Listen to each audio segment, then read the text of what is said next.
hours. Just, you know. Nothing.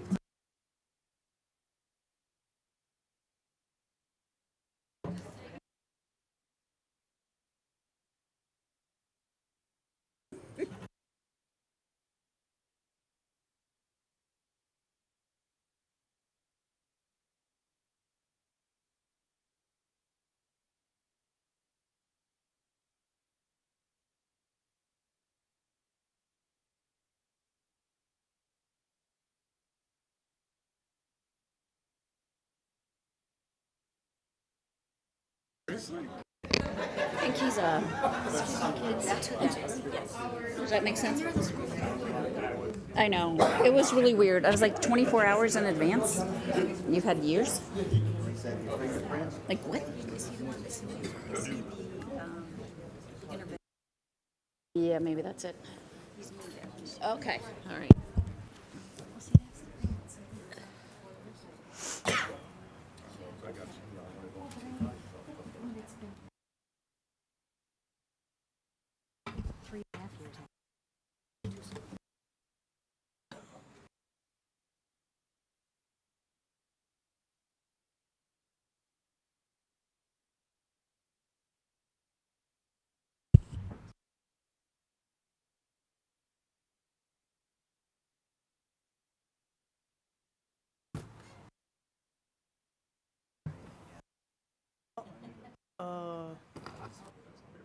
I will, let me, Just pass it back and forth. If you need one, we can just share, yeah. Okay, we all here? Good evening. I'd like to call the meeting to order. Wendy, if you please call the roll. Paul Banks. Here. Pam Howard. Here. Lori Vistor Ward. Here. Barbara Cruz. Here. Dave Levy. Here. Mark Setter. Here. Jeff Swanty. Here. Thank you. Jeff, if you would lead us in the pledge, please. I pledge allegiance to the flag of the United States of America and to the republic for which it stands, one nation under God, indivisible, with liberty and justice for all. Thank you. Pam, if you would read the mission statement, please. The Thompson School District will be a school district that empowers, challenges, and inspires students, faculty, staff, parents, school leaders, and community members to learn, achieve, and excel. Thank you. First item on the agenda for tonight is adoption of the agenda. I will entertain a motion for that. So moved. Second. Moved and seconded to adopt the agenda as printed. Are there any additions? So if Changes? we want to pull something, We do can it pull now? it up. No, when we get to consent, Okay. we can do that. Okay. If there's none on that, then Wendy, if you'd call the roll. Paul Banks. Aye. Pam Howard. Aye. Lori Vistor Ward. Aye. Barbara Cruz. Aye. Dave Levy. Aye. Mark Setter. Aye. Jeff Swanty. Aye. All right. The agenda is unanimously adopted. Next is item 3.1, approval of minutes from the February 6th, 2019 meeting. And I will entertain a motion to approve those minutes. So move. On a Second. Second. Got a motion and a second to approve the minutes from the February 6th meeting. Are there any additions or corrections? I had a question. Start with Mark. There was a name, individual that was a replacement for the resignation on the CBOC. Did we get his name? The last time I reviewed the minutes, Yeah. there was a question Yep. about his name. Did we get that rectified? Yes. Should have been, His yes. name is in there. 5.1, action consent. His Okay. name is in there. Yes, thank you. Yeah, as long as that correction's in there. Yep, it's in there. Paul? No. Okay, same question. All right, anybody else? All right, Wendy, if you would please call the roll. Paul Banks. Aye. Pam Howard. Aye. Lori Vistor Ward. Aye. Barbara Cruz. Aye. Dave Levy. Aye. Mark Setter. Aye. Jeff Swanty. Aye. All right, thank you. Those minutes are unanimously approved. First portion of our meeting tonight is public participation. Item 4.1 is the Ferguson High School Student Council update. Do we have? Great. Awesome. Come on up.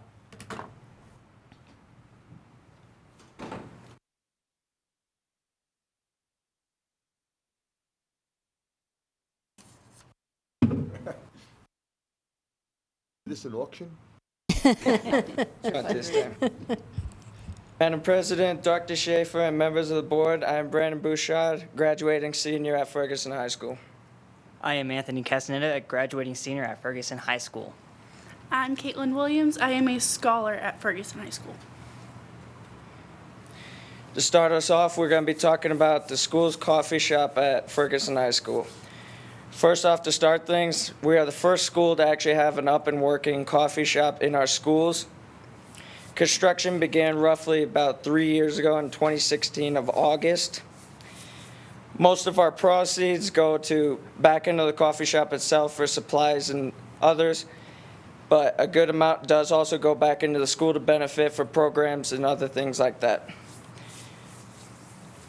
We have seasonal drinks, which staff and student help to make fun little, names, things for holidays and other seasons and things like that coming up. We also have, for example, our school merchandise that we sell out there. For example, the sweatshirts, water bottles. So at our school, we have this club called Sources of Strength.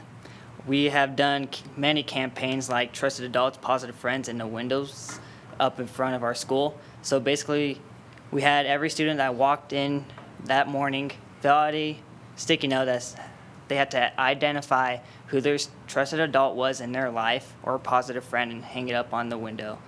And we also had generosity and thankful leaves on our windows, so they had to write who are they thankful for and what are they thankful for too. We also are trying to do the mentor dots. We're gonna do those as they're gonna represent who you trust in the building at our school, so like teachers, counselors, and the janitor. And we also done spirit weeks in our past meetings, like favorite sports team, plaid day, and superhero day. We meet twice a month, and we have a family style lunch. And our purpose is to help other students and to identify their strengths and develop student-staff relationships. Next up, we have our Thanksgiving lunch. What we do is we meet a couple days before Thanksgiving. We meet in the cafeteria of our school at about midday to a little bit before school ends. And we have a regular Thanksgiving-style lunch, mashed potatoes, gravy, turkey, etc. We have a student and staff basketball game. This year I had the honor of making the hype speech, and our staff went on to win that one. We believe that students and staff identify what they're thankful for by, as Anthony stated, we have thankful leaves, that we have the thankful tree on a mid-hallway, that we have them write down what they're thankful for, family, friends, shelter, food, all kinds of things like that. And we have them put it on the tree in the hallway. We also have, to make it a little bit easier on some students, they might not have as many family members, or even if they do have none, we make it have a Thanksgiving for themselves also. Yearbook. So this is basically student-led, so the teachers help along the way, but it's basically the students do all the work. So like, for instance, the students brainstorm ideas for the theme. So last year we did Dr. Seuss themed. So basically we put out a contest, and the students designed a front cover and a back cover, and the winner gets to basically be the front cover and back cover of the yearbook. And the students are the photographers around the school. So they go in and take photos like couple pics, and like through our celebrations like Valentine's Day and other like basketball game that we had. So they were there to witness all that. Scholars is going to be the first class you get. So it's a first and second period. It focuses on social and emotional learning. It is a cohort for new students transitioning into Ferguson, so it kind of helps the transition a little bit better. It is a safe place and provides a friend group. So when you go in, we do a circle up every morning. It's your name and your number. Your number is a 1 through 10, and it's basically on how you're feeling today. So everybody checks in with everybody, It's really nice. You have an automatic friend group. Maybe not everybody likes each other, but that's okay. You always have something. It is a new, unique way to earn your speech credit also, because at the end of the year or at the end of the quarter, we do make a speech on how it has impacted your life. It also gets to have a 2-day trip to CYO, which is Colorado Youth Outdoors. It is a team building. You can also go to Estes, but we went to CYO. It's also a new way to have learning opportunities. So this year we did fishing lures and we also did archery, which is really fun. That's a 2-day day. It also helps us learn the culture and expectations of Ferguson, so you get to see how Ferguson works before you're actually initiated in there. All right, we also have for you tonight our after-school music program. What we do there is we have teachers they stay after school long enough, a little bit longer than they have to do things like teach us new learning opportunities. Like for myself, I have taken guitar lessons with the music teacher there after school. We have a lot of the staff attends. We've had our SRO sit in there. Our hall monitor has come in. Our principal, Jason, comes in, pokes his head in, comes and plays with us sometimes, and many other staff attend. We really feel that it adds to the family kind of atmosphere and outcome of the school itself. At the beginning of the school year, we only had 15 students that actually attended the after-school music club, and by the end of February, almost at the end of February this month, we have increased that to 42 students. So we have this thing called Ferguson Fabrics, and what is it? It is our entrepreneurship class that we take there, and it began with a $10,000 grant from Otter Cares, and it provided the supplies and startup fees so we can make that, like these amazing things up here. And you can print on just about any type of product, like water bottles, sweatshirts, shirts. You supply something. If you want to supply something, you have to have a logo on it, of course. Prices may vary depending on the type of product and size of the logo. And each of the board members received a Ferguson t-shirt this year. And some of the things we've made in the past were the Ferguson Spirit Wear, of course, and then Mountain View Spirit Wear. And we also did the Thompson Education Fund notepads. We did the Source of Strength shirts, and we also did a skate league in Greeley. We also did the student-teacher basketball t-shirts as well. So Luck Club, it is called Latinos Unified in Community. We have a family-style lunch when we meet, and our future plans on March 8th, we are going to go volunteer for Kids Pack, and we're going to go down to Safeway and go get food and help Kids Pack out with that. And we are planning a field trip to the museum in Denver, the Latin museum down there. And we are looking in fundraising opportunities, and we are also doing cards to the elderlies so they can feel appreciated as well. Really based at Ferguson, we do not call our teachers by their last name. We call them by their first name. You will never call anybody by their last name in the real world unless they are your boss or they have specifically asked you to. So we do call all of our teachers by their first name. And then our principal and our dean, Ashley and Jason, are very approachable. They're amazing. They have an open door policy. If you need something, they will be there for you. They help you. They're there for you. Jason, our principal, is outside every morning, greets each student and staff as they come in the doors. And then as we leave, Jason and Ashley do come and greet us out the door as well. The staff and teachers in front office and administrators are all understanding and caring throughout the building. It is known there. It's amazing. Bullying at Ferguson High School is not tolerated, and it's not typical. You don't see it. It's a small school. It's really nice. If something is going on there and what a teacher would know, it's going to be fixed within the end of the day, or we're going to try to. Teachers know you as your name, your story, as much as you want them to know it, and they also go way above and beyond to meet your needs. We are family-oriented at Ferguson High School. There's no cliques, and no one feels like an outsider. Do you guys have any? Well, I was just wondering, does the coffee shop have regular hours, gonna or be should my you call? question. Or should you call ahead? I'm thinking about tomorrow what we're already. Like, focused I need on coffee.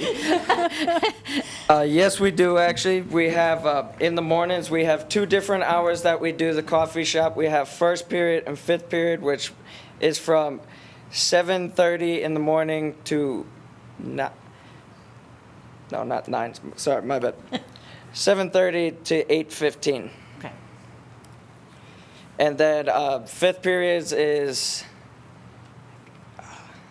right between, I can't remember the times for me right now, but it's definitely between ending of lunch and a little bit and until sixth period. So noonish. Yes, yes ma'am. Awesome. Thank you so All right. much. Thank you. Yeah. So you might see us for coffee.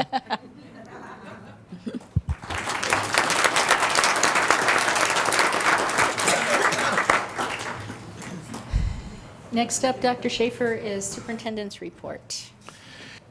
Good evening, Madam President, Board of Education. This evening, as I do once a month, I provide just a update, some current events of some things that are going around our district that we're super proud of and want to celebrate. So first is our girls swimming update. Erin Lang from Loveland won her 3rd state title in the 500 freestyle and also won the 200 freestyle. Loveland also had strong performances from Ashley Pete, who placed 2nd in the 100 breaststroke. Berthoud sophomore Jamie Dilwart placed 2nd in the 100 backstroke and 3rd in the 200 IM. Thompson Valley junior diver Riley Williams placed 14th in diving, and Emma McCalco placed in 2 events. Mountain View State Meet was highlighted by Tasha Reichart placing 21st in the 100 butterfly. So congratulations to all our girls swimming athletes. High school basketball update. Boys basketball, Mountain View is hosting Discovery Canyon tonight as we speak. So if we get out early enough, I think we're going to miss it. Girls basketball, Loveland won their first round game last night versus Brighton and will advance to the second round versus Grandview on Friday. Thompson Valley beat Regis Goff last night and will play at Mullen Friday night. Berthoud had a first round bye and will play Widefield on Friday night. And our high school wrestling update. Berthoud won their regional and will send 8 to state. Thompson Valley also won their regional and will send 7 to state. And Loveland will send 6. Mountain View will send 1 wrestler to compete Thursday, Friday, and Saturday at the Pepsi Center. So we congratulate all our wrestling athletes. Science Fair. Congratulations to the Thompson School District students who competed in the Longs Peak Regional Science and Engineering Fair in Greeley on February 13th. Over 300 students from Weld and Larimer counties participated in the regional fair. Our students did a fabulous job of representing Thompson School District. Really proud of them. Chess tournament. The Thompson School District High School chess tournament was held February 9th at Loveland High School. Congratulations to the following students. In first place was William Hatton in 10th grade from Berthoud High School. Second place was Tadden Mahoney, 11th grade from Thompson Valley High School. Third place was Jacoby Wells, a 9th grader from Thompson Valley High School. Fourth place was Logan Seward, also a 9th grader from Thompson Valley High School. And rounding out the top 5 was Cleveland Odd, an 11th grader from Mountain View High School. Laurene Edmondson Elementary celebrated Kindness Week from January 28th through February 1st. As part of the celebration that week, they thanked Jim Shaheen, president of Strategic Behavioral Health, for his generous donation of T-shirts to the school. The middle school math tournament was held on February 2nd at Walt Clark Middle School. Math Counts is a national middle school coaching and competitive mathematics program that promotes mathematics achievement through a series of fun and engaging B-style contests. Congratulations to the following students. Our top 3 in first place was Tommy Goldsberry from Walt Clark Middle School. Second place was Jacob Finley from Lucille Irwin Middle School. And third place was awarded to Dylan Woods from Turner Middle School. Traveling trophy will go to Turner Middle School again this year. Colorado Congress of Foreign Language Teachers, or the CCFLT Spring Conference. 14 teachers and staff proudly represented Thompson School District by presenting at the Colorado Congress of Foreign Language Teachers Spring Conference in Denver on February 7th through the 9th. The following teachers and staff will be presenting at the did present at the conference: Jody Moocroft, L'Oreal Medina, Amanda Sanders, Kelsey Braun, Mackenzie Kaler, Sundal Leap, Ida Weber, Andrea Boyd, Laura Yausi, Yasina Perez, Caitlin Chambers, Kathleen LaFond, Kelly Parkhurst, and Tony Thyssen. And also the CCFLT award winners. We congratulate Jody Moorcroft and Yasina Perez, who received awards at the Colorado Congress of Foreign Language Teachers Spring Conference. Jody teaches Spanish at Mountain View High School and received the CCFLT Excellence in Teaching Award. And Yasina teaches third grade at Cottonwood Plains and received the Chris Wells Memorial Creativity Award. And congratulations to both these awesome teachers. CTE Center community meeting. During the last week of January, over 35 community members, including principals, teachers, and staff, came together to hear input from local industry leaders regarding workforce needs and industry trends. The conversation and feedback that was shared was very valuable and will help the district as we move forward with current and future programming. Lori, I think you were there. Next is the Model UN Conference. Congratulations to the Mountain View High School students who competed in the CU Boulder High School Model UN Conference. 6 teams from Mountain View competed at the conference, which was held February 1st and 2nd. This was the students' first collegiate level conference.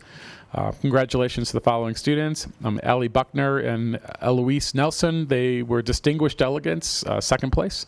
Wyatt Sweet and Tasha Reichart, best position paper. And Audrey Vanderpool and Carson Bowman, honorable mention, third place.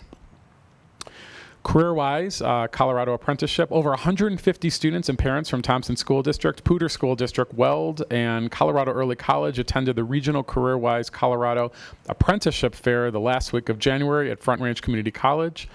Students had an opportunity to meet the businesses that are hiring apprentices, get some resume and cover letter assistance, talk with a student apprentice, and get prepared to apply for open positions. A very special thank you goes out to the businesses that presented.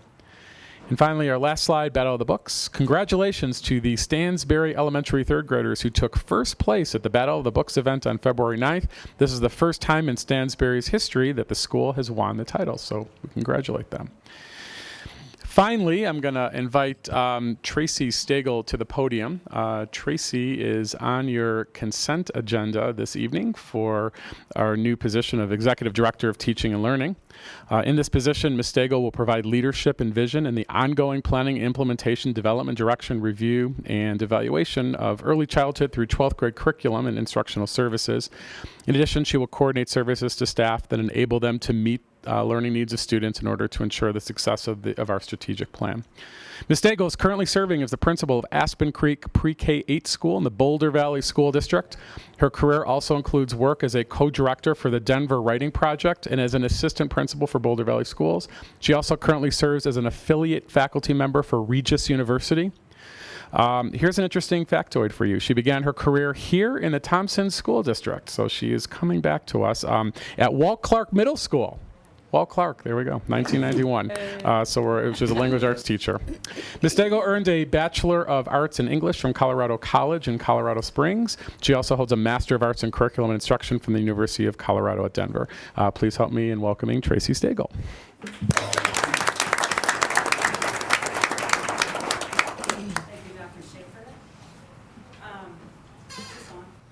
I don't think you are. Do I Just- do something? there you Oh, go. there it No, is. just Hi. talk Hello. Eventually, get that. So yes, I started my career here at Walt Clark, and my work then in 91, 92, 93, that's really where the root of my passion for doing what's right for kids at every single turn started. And now I'm thrilled to return here. My parents actually live in Loveland, just north of Woodward Governor in the, what is it? Not Eagle Glen, Emerald Glen. I just know how to get there. In all of my work in administration, the thing that I've thought a lot about my entire time, over 14 years now, is that I need to always be purposefully placing my feet in the role of teacher. And so I believe that teachers need principals who really understand the importance of teaching, and I believe wholeheartedly that successful principals need leadership that understands how to run a building. And so I'm a language arts teacher at heart, and I wear a principal's coat. And now I wear your hat here in Thompson School District as your new Executive Director for Teaching and Learning. But because I'm a language arts teacher, I just have to read you a poem tonight. So this poem is called To Be of Use. It's by Marge Piercy, and here's what she says. The people I love the best jump into work head first, without dallying in the shallows. I'm a little nervous, it's so great. And then they swim off with sure strokes almost out of sight. They seem to become natives of that element, the black, sleek heads of seals bouncing like half-submerged balls. I love people who harness themselves like an ox to a heavy cart, who pull like water buffalo with massive patience, who strain in the mud and the muck to move things forward, who do what has to be done again and again. I want to be with people, says Marge Piercy, and I say, who submerge in the task, who go into the fields to harvest and work in a row and pass the bags along, who are not parlor generals and field deserters, but move in a common rhythm when the food must come in or the fire be put out.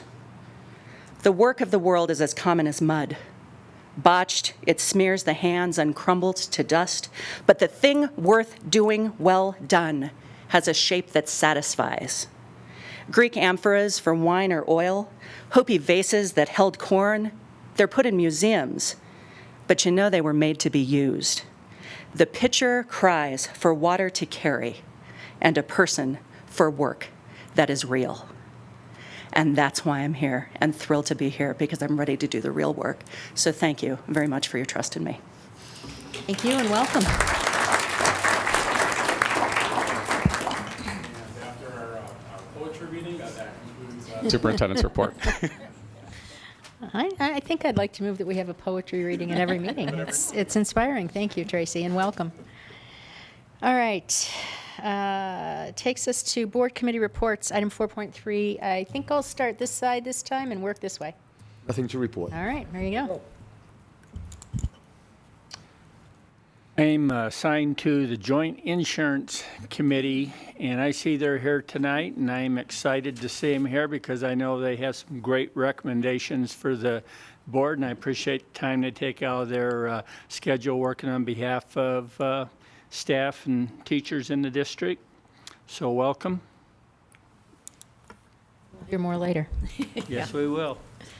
I serve on the Thompson Education Foundation Board, and you have 2 days to nominate an Educator of the Year.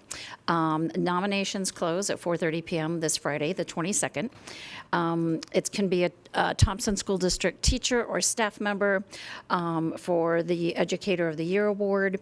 And then there are different categories. There's elementary teacher, secondary teacher, principal, and TSD staff. So if you want to go to the Thompson Education Foundation website, there's a link there to submit your nomination, and then we will celebrate all of our educators on Wednesday morning, April 3rd, out at Embassy Suites. So mark your calendars because it is a free breakfast. So thanks. All right, thanks, Pam. Just a couple of things. Spring always brings, well, it is going to be spring pretty soon, but believe me. But it always brings a rash of music and art performances and exhibitions in the district. And over the last couple of weeks, I attended an 8th grade orchestra festival, which brought 8th grade orchestra students from all over the school district to play in one giant orchestra. And I think there was about 80 kids, 80 8th graders, and they just, they had clinics in the morning where they worked with instructors, and then they put on a concert at night, and you would have thought these kids have been playing together for months. It was pretty amazing. It's always fun to see that. And then as the high school musicals start here, right now, Thompson Valley is doing The Sound of Music, and I got to see that last weekend. And you all know the story, right? So you don't go to see what happens, but they did a great job. It's a great family event, so encourage you to take a look at that if you have a chance. And then Loveland High next month in March is going to show Shrek. So we've got a couple of really family-friendly events. So I look forward to seeing that one. And then on a more academic note, I guess. I've been attending in the last couple meetings of what used to be the Thompson to Life Committee. I'm not sure if that's still the technical name, but they're reviewing some of the graduation guidelines just to make sure no huge changes coming up right now, but just to ensure that our policies don't inflict barriers on students towards high school graduation, and while providing them with opportunities to participate in capstone projects and community service. Those are some two sort of new things coming down the pike for incoming high schoolers. And that's all I have. Well, I visited a couple schools exploring the reading, the literacy piece that we have coming up tonight. I also went to the state literacy conference and spent some time there drilling the people about the program, and continuing my venture into the different committees that we have. I attended the MPC meeting this month and have a hard time just being an observer, so I jumped in. It was fun. That's it. Paul?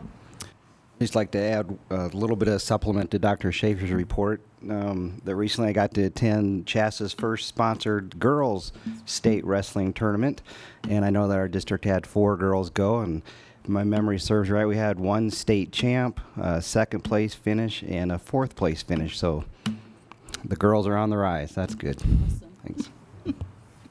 And Mark?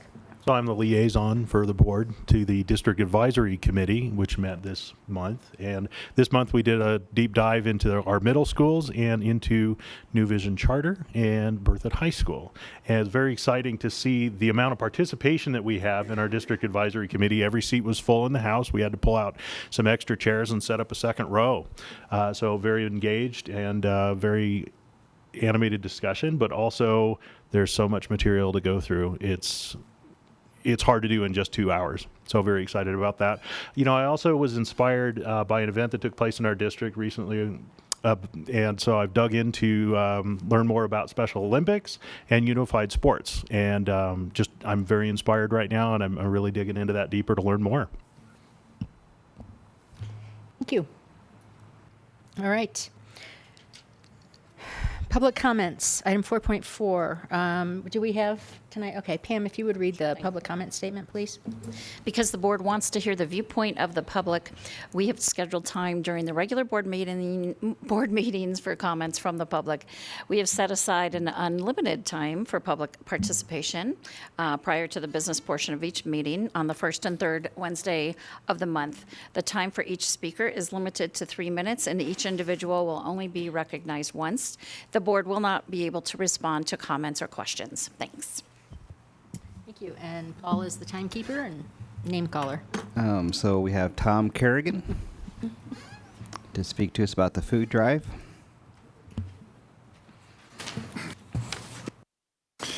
Tom Kerrigan, 3477 Rhea Drive, Loveland, 80537. Good evening, Dr. Schaefer, Madam President, members of the board. March 8th, 9th, and 10th is the 3rd anniversary of the Kids Pack Citywide Food Drive. This is an opportunity for the community to support our weekend food program. I'm thrilled to tell you that last year we brought in 28,000 pounds of food over 3 days. In fact, our King Super right across the road here was the #1 store with over 700 cases of food sold. So we're in 8 stores again this year, 2 of the Walmart stores that are doing displays and end stacks. All 3 Safeway stores. I especially want to thank the Safeway manager at Taft and Eisenhower. They've agreed to store our extra food because we have a limited space at the food bank, and he has extra space, so we appreciate that cooperation. Also, our friends at Hayes Market in Berthoud, they have a little different program, but they were very successful last year. And so our goal this year is 30,000 pounds. Again, we're using technology with Sign Up Genius, and we've added a few extra shifts this year to cover the morning time on suggestions of people. So we have 452 volunteer slots this year, and we have over 250 volunteers, and we still have 18 days to go. So my compliments to the Loveland community for their support. And we look forward to having the students from Ferguson High School join us. I think they'll find it interesting. Today, the Reporter Herald ran a major story on page 5A. I want to thank Pam Johnson for doing that. I want to thank Michael Hausman for his work on the district website. And today, as we went out to 42 schools and brought food bags, every school got an 11 by 17 poster to put up. So I just want to thank everybody. Our third year looks amazingly busy. We're truly appreciative of all the help that we've gotten. Mostly what we need is greeters, and that's a 2-hour spot at the stores. And there's a little contest going between the two King Supers. Dustin, the new manager at 29th, has now challenged Randy across the street. So I see a trophy in somebody's future. They're really getting creative. And I know our Safeway managers have been working together on what they're going to do. So basically this says we have the community we know we always have, giving, caring, and looking to solve the problems of hunger. So thank you for this time. We look forward to seeing everybody. Thank you, Tom. And thank you, Kids Pack, for all you do for our students. All right, brings us to the end of public participation, and we will move on to action consent items. I'm going to go ahead and read the action consent agenda, and if anyone, member of the board, wants to pull an item off of there before we take them all up as a whole, just let me know. Item 5.1 is approval of personnel extra duty coaching recommendations. Item 5.2 is approval of gifts and donations. Item 5.3 is approval of the new Citizens Mill Levy Advisory Committee appointment. Item 5.4 is approval of additional T-Mobile dishes. 5.5 is approval of the Head Start COLA cost of living adjustment. Item 5.6 is the approval of the Sierra School alternative placement students. Item 5.7 is the approval of the elementary literacy curriculum. Item 5.8 is approval of school closure utilization evaluation. And item 5.9 is the approval of the PK8 architect contract. And before I call for any items to be pulled off there, we did, for item 5.3, Dr. Banks and Dr. Schaefer and Gordon Jones and I met before this meeting. We had a resignation on the Citizens Mill Levy Advisory Committee, and so we chose a replacement member for that resignation. This was one that was chosen via application, not pulled out of a hat. And the new member that we'll be approving tonight on this consent agenda item is Merle Stevens. So that's that. And Pam, if you would read the gifts and donations also and get that out of the way. Yep. This month we had one very large donation. It was made to Berthoud High School, $9,143 for scoreboard enhancement, and that was made by the Berthoud High School Athletic Booster Club. So thanks to the Booster Club and all those parents and community members that work so hard to support those kids. All right, thank you. Yeah, I would like to have 5.7 pulled, approval of the elementary literacy curriculum for further discussion. Okay, so we'll move 5.7 down to discussion. Mark? I'd like to have item 5.4 pulled for discussion. The T-Mobile dishes? Yes. Okay, we'll move that down. Anything else? All right, so we will take up the, I will entertain a motion for the action consent items 5.1, 5.2, 5.3, 5.5, 5.6, 5.8, and 5.9. So moved. Second. It's been moved and seconded to adopt the items on the consent agenda as I just called out. Is there any further questions? Hearing none, Wendy, if you would call the roll, please. Paul Banks. Aye. Pam Howard. Aye. Lori Vista Ward. Aye. Barbara Cruz. Aye. Dave Levy. Aye. Mark Setter. Aye. Jeff Swanty. Aye. All right, that passes 7-0, and let's just take these two action consent agenda items right away ahead of the other discussion items. And so we'll go with 5.4, which is the approval of the additional T-Mobile dishes. Mark, did you have questions or comments, concerns? Yeah, more than anything, I just had a couple of questions, more point of clarification than anything. When, for example, on the memo that we received, it said 2, and then it was a tick mark. Is that 2 foot, or is that actually 2 dishes or a second dish?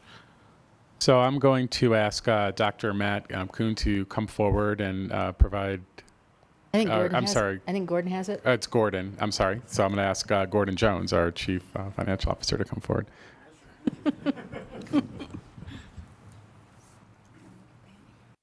Madam President, Dr. Schaefer, members of the board, I'm Gordon Jones, Chief Financial Officer for the district. Mr. Setter, to your question, that is a 2-foot, I'll show my ignorance here, microwave dish, for lack of a better term, for cell phone usage. Okay. And then the last paragraph of the memo says, if the board approves and agrees, T-Mobile will be informed that no future additional equipment will be allowed. And I wanted to get on the record, what's the justification for not allowing any more additional equipment? Really, a large part of that is just if there's additional towers that want to be added or additional structures to our facilities, there are some facility questions. These companies that lease that space then have to have access to our facilities. The roofs that could present a bit of an inconvenience from the district standpoint, the easements that have to be granted with these. There are several in place across the district right now, so this does not involve the installation of any new tower or apparatus other than the provider putting on their dish. That's why the recommendation is made for approval of this, because it's an existing agreement with no new additional structural items needed other than the dish that the vendor would provide and install themselves. Okay. Okay, a follow-up question then. Since those are already in place and that's just that facility, that doesn't preclude continuing on with what we already have. Right, that's the recommendation of staff, is to the agreements that we have in place, and there aren't a lot of these. There's probably 3 or 4 across the district. This is an existing agreement with an existing vendor on an existing structure. So it's really just adding one piece of equipment on their existing structure, but it would be staff's recommendation to not entertain any further additions to, whether that be on light towers at any of our sports fields or on, particularly on the roofs of our facilities, because it could put the roof at risk for puncture, for leakage. We're just trying to minimize that interruption with what's quite honestly a fairly minimal amount when you consider it with the entire budget.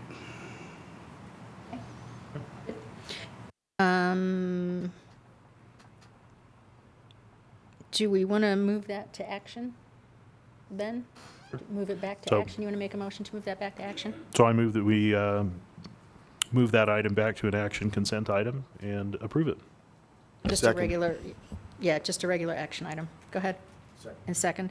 And so we'll go ahead and take it up right now. So it's been moved and seconded to go ahead and approve the additional T-Mobile dishes. Are there any further discussion? Hearing none, Wendy, if you would call the roll on that, please. Paul Banks. Aye. Pam Howard. Aye. Lori Vista Ward. Aye. Barbara Cruz. Aye. Dave Levy. Aye. Mark Setter. Aye. Jeff Swanty. Aye. All right, so that was 7-0. Okay, thank you. And then the second one that we moved down was item 5.7, the approval of the elementary literacy curriculum. So we'll take that up as a discussion item now. Okay. Barb, if you had questions or concerns or address It that. was more of a need for clarification, not only for just the teachers, but for the public, as to why we're doing this, the process, a little more clarification on how it's happened, and then how it's been communicated to the teachers so that they are feeling like they have preparation in knowing this is coming. So if you could take a little bit of time to explain it more than anything so that it's clarified in public record that we've had this discussion a little bit more. Madam President, members of the board, Dr. Schaefer, I'm Dawn Huckabee, Chief Academic Officer. Be happy to answer those questions. So probably first around process, kind of the why now. Obviously with the mill levy override, this is an opportunity for us to get all of our schools to have a core curriculum. And as you're aware, the board did approve core curriculum back in 2017. Journeys and Ready Gen were both on the adopted list. And so we only had, at that time, resources for a limited number of our schools that could access those particular resources. So now with the mill levy, this is our opportunity to have all schools have a common resource. As far as why ReadyGen, ReadyGen is, we purchased that for 3 of the schools initially, and then 3 more schools came on board this past year. So we've got 6 of our 20 schools that are currently engaged with this. It is on the state adopted list. Right now, Journeys is not. So the other one that is on our adopted list from 2017 is no longer on the state-approved adoption list. And so as we were looking and considering what would we do here, we looked at what we had. And obviously, thinking about being good stewards of our resources is to continue to use at least one of the 2 programs, and moving the program that's still on the adopted list made sense. Also, another thing that the ReadyGen has that Journeys also has, but ReadyGen is better at, is the biliterate, for our biliteracy applications. The materials that are out of ReadyGen are authentically written versus being translation from English to Spanish. And so there's a great benefit to our students to have materials that are written in and written intended for Spanish speaking. Additionally, the components that were a little, K2 was not originally adopted in 17, and that was in part because of some foundational, some additional pieces that need to be added for the foundational, the K primary building blocks. And in the new adoption, which is what was purchased for the 3 schools this past year, and we also previously purchased those materials for the initial 3 schools as well. So all schools have they've all been updated. So all of that is now going to be in place, and so we truly would have a K-5 continuum there. Also, districts around us are using this. St. Vrain uses ReadyGen as well, and there may be a few others, maybe not whole districts, but schools within some other districts. As far as communication to teachers, there was a communication that just went out this week.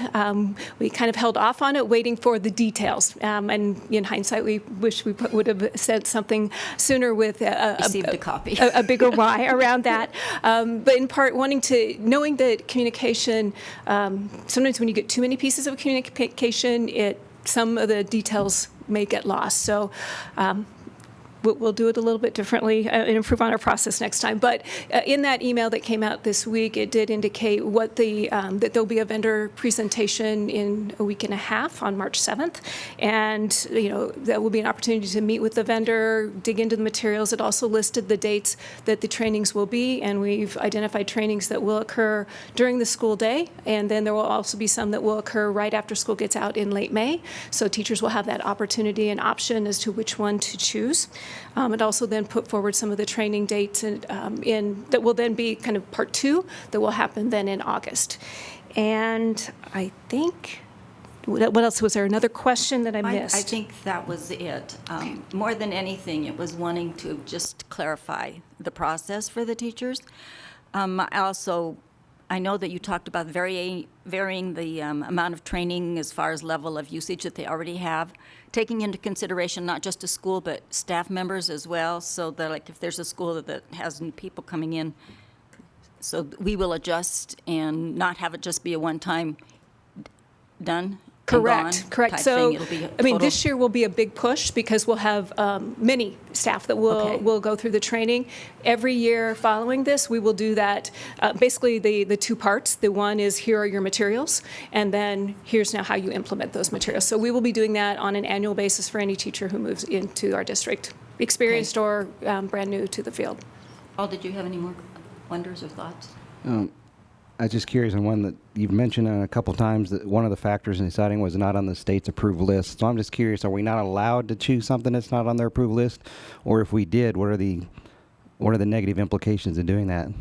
We can, although there's extensive research that has to go in and time, and so it certainly is something that we could do, but it delays the process. And they go through a very extensive protocol to vet how well do these align to the state standards, and that way then we're not having to do that as well. I did some digging into it, wanting to know myself why.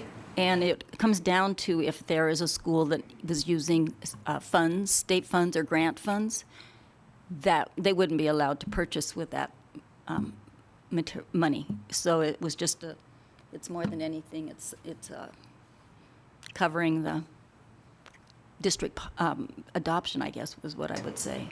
So, okay. Could you just give a little more info about the trainings? I'm kind of curious about the length of trainings and how many. I know you mentioned they're going to be offered at various times for people to choose. Is it kind of a one-shot deal? Will there be any resources in the individual elementary schools, TOSAs or whatever, to help the teachers at all? Great question. So the training that will be provided by the vendors, will have one in the spring and then one in August. And those really are around the use of the materials. And then ongoing training is, our intent is to, this year we had 3 schools that adopted. And they have built their own collaborative PLC to provide ongoing, so basically they meet, I believe, I want to say it's like once a month on like the first Wednesday, during that late start time to what did they try? How did that work? What are they going to do differently? And then our instructional coaches that are in the buildings will also be trained extensively in this so that they can be that day-to-day support for teachers as they need it. That's what I was hoping. Yeah. Yeah, that's awesome. Thanks. Thank you. Any other questions? Are we able to take this to action tonight? I'll entertain a motion. I'd move that we go ahead and consider it as an action item. Okay, it's been moved and seconded to, let's see, approve the elementary literacy curriculum as earlier presented. Any further discussion or questions? Hearing none, Wendy, if you would please call the roll. Paul Banks. Hi. Pam Howard. Aye. Lori Visda Ward. Aye. Barbara Cruz. Aye. Dave Levy. Aye. Mark Setter. Aye. Jeff Swanty. Aye. All right, thank you. That passes 7-0. All right. Move on to, I did want to make, I'm sorry, I should have mentioned this before. Within that architect contract, I noticed 2 little, one was a typographical error and one was just an oversight that will need to be corrected, but I did want to call it out tonight. There's an Exhibit A attached to that, and it needs to refer to a 4-round facility. The intent of that building is to be 4 rounds, and I think it says 4 found or something, which at first I was like, what are they talking about? And then I realized it was supposed to be 4 round. So we'll get that corrected. And it refers to, this will be our first school in the city or town. I'm not sure if it's a town of Johnstown or city of Johnstown, but the municipality of Johnstown, and the contract currently says Loveland, city of Loveland, and that will be corrected to say Johnstown. Thank you. Yes, sir. Also, just one, if you make another correction, it refers to board policy. It should be, it actually refers to the board policy for construction when it should refer to the board policy for architects and engineers. Within the contract itself? No, within the board item. Okay, okay, So I don't know if that's really that okay. important. All right. I'll just review that for the future. I know what you're talking about. Yeah. All right, let me make a note, though.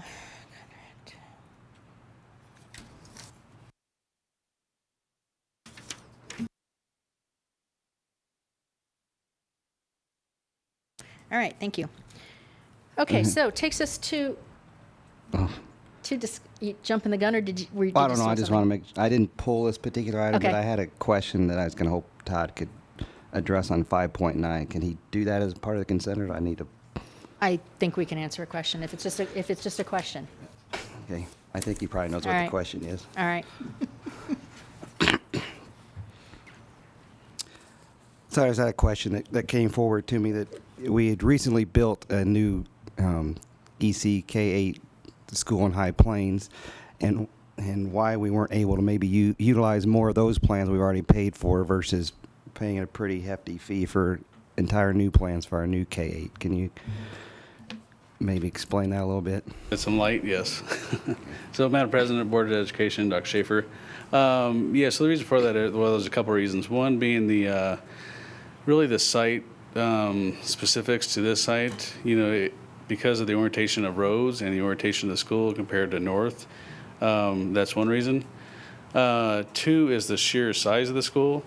So this will have a middle school curriculum, so it'll be full-size music, orchestra, an actual cafetorium with auditorium, gyms. Yeah, 2 gyms. So it's really the size of it is double of what High Plains. So when you double the size, you actually have more, both student size and then actual square foot size. So that really allows to shift the layout, 1, to match the site, and 2, to match the programming. And we are looking at efficiencies within High Plains to keep within that structure. So, I will say it is a hefty bill, but it is also very competitive and appropriate for this size school. Yeah. Yep. The price is a competitive price. I'm familiar with the industry.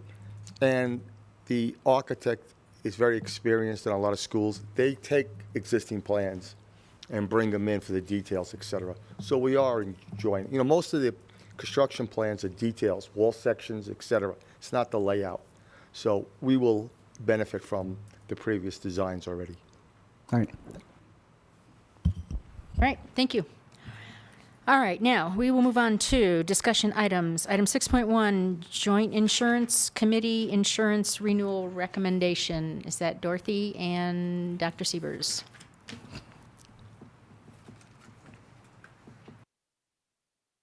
Madam President, School Board, Dr. Schaefer, Bill Siebers, Chief Human Resources Officer. At this time, I would like to introduce Dorothy Barnhart, our Benefits and Risk Manager, who will take you through the explanation of the work that JIC has done.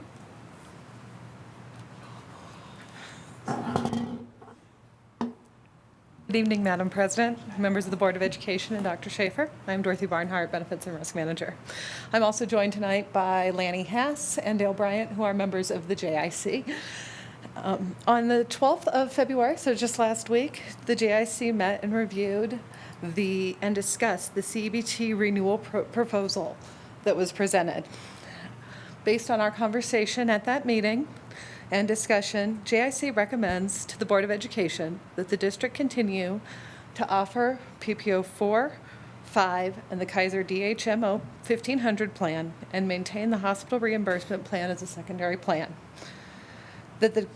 That 2, we pay the single PPO 5 and Kaiser life and dental premiums for full-time employees and a pro rata share of the PPO 5 single rate or Kaiser and dental rate for part-time employees based on the percentage of part-time assignment for those employees.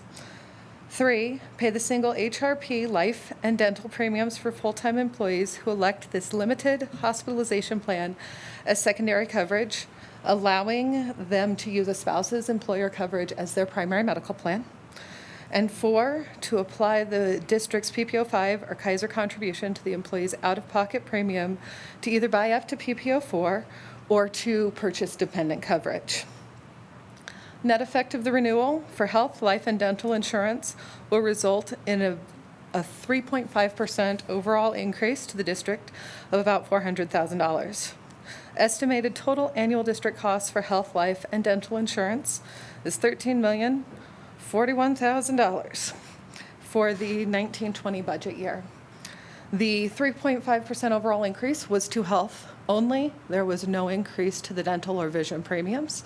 And the vision premiums that our employees do pay, they cover 100% of the premium costs themselves. The district does not contribute to vision contributions. Thank you. Questions, board? I would just like to say that we continue amazingly to have really good experience and really good low rate increases. I mean, you know, we'd like to have 0 rate increase, right, obviously, but considering the insurance world, 3.5%, is that what it was? Overall annual increase is really, really pretty good. So thank you, and thank you to the committee for your work. Dave? I'm okay. Okay. Jeff, did you want to say anything about this, or being the resident insurance person? And it's your committee, so I wanted to give you a chance. No, I'm glad there's no tough questions here. They've done a great job. I'm impressed with the work that they do. Thank you all for your support. You bet. And so this will come back as an item to approve on our next agenda. Yep. All right. Thank you, Dorothy. Item 6.2, Avid Program Showcase.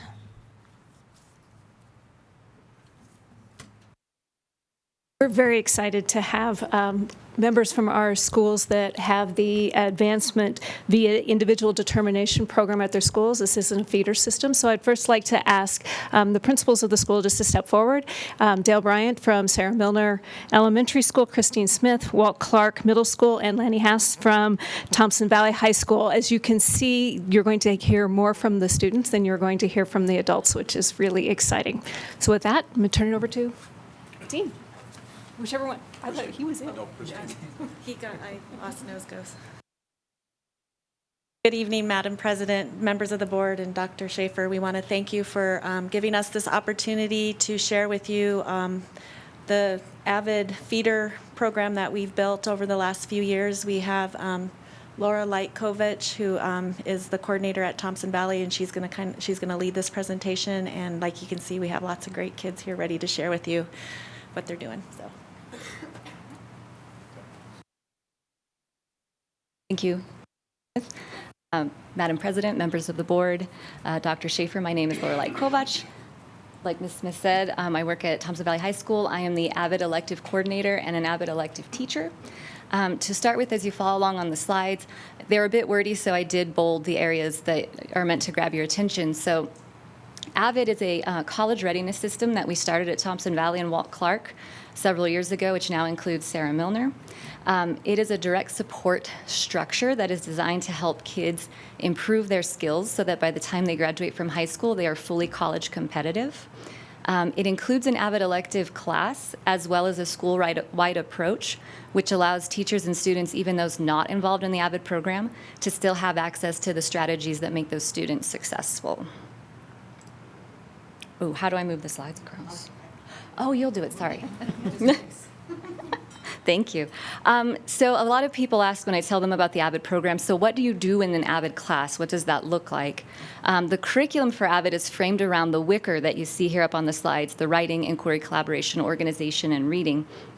And the whole purpose of the elective is to help students improve their skills in those categories because those are the skills that they need to be successful in college. So for example, with writing, we teach students how to take focused notes, which is a style of note-taking system that allows students to organize their notes and then go back to their notes multiple times throughout a unit, which helps them study along the way rather than just cramming for the exam. It teaches them how to take those notes, how to summarize those notes, synthesize them.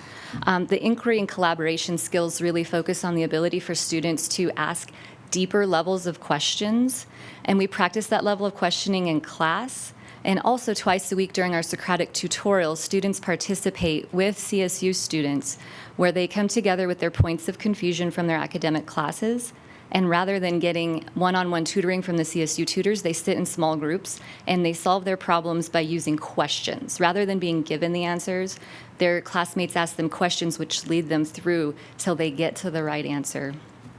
For organization, a lot of the AVID students that you're about to hear from have all brought their binders. We do make them keep organized binders that we check every week. We make them keep planners with all of their due dates and brief summaries of what they're doing in their classes, because we know these are the skills that will help them be successful. With reading strategies, this is just going to include how do you annotate a text, how do you understand it, how do you synthesize it, and then in class, how can you speak intelligently about it. Next slide, please. So, and on this slide, you'll see a sample week in the AVID curriculum. So on Mondays and Wednesdays, we're definitely doing just the AVID curriculum, so that's focusing on those wicker skills. And then Tuesdays and Thursdays are where we do our tutorials with the CSU students. Fridays, we like to include guest speakers. This is when we try to do our field trips. This is when we try to do these fun activities that solidify us as an AVID family.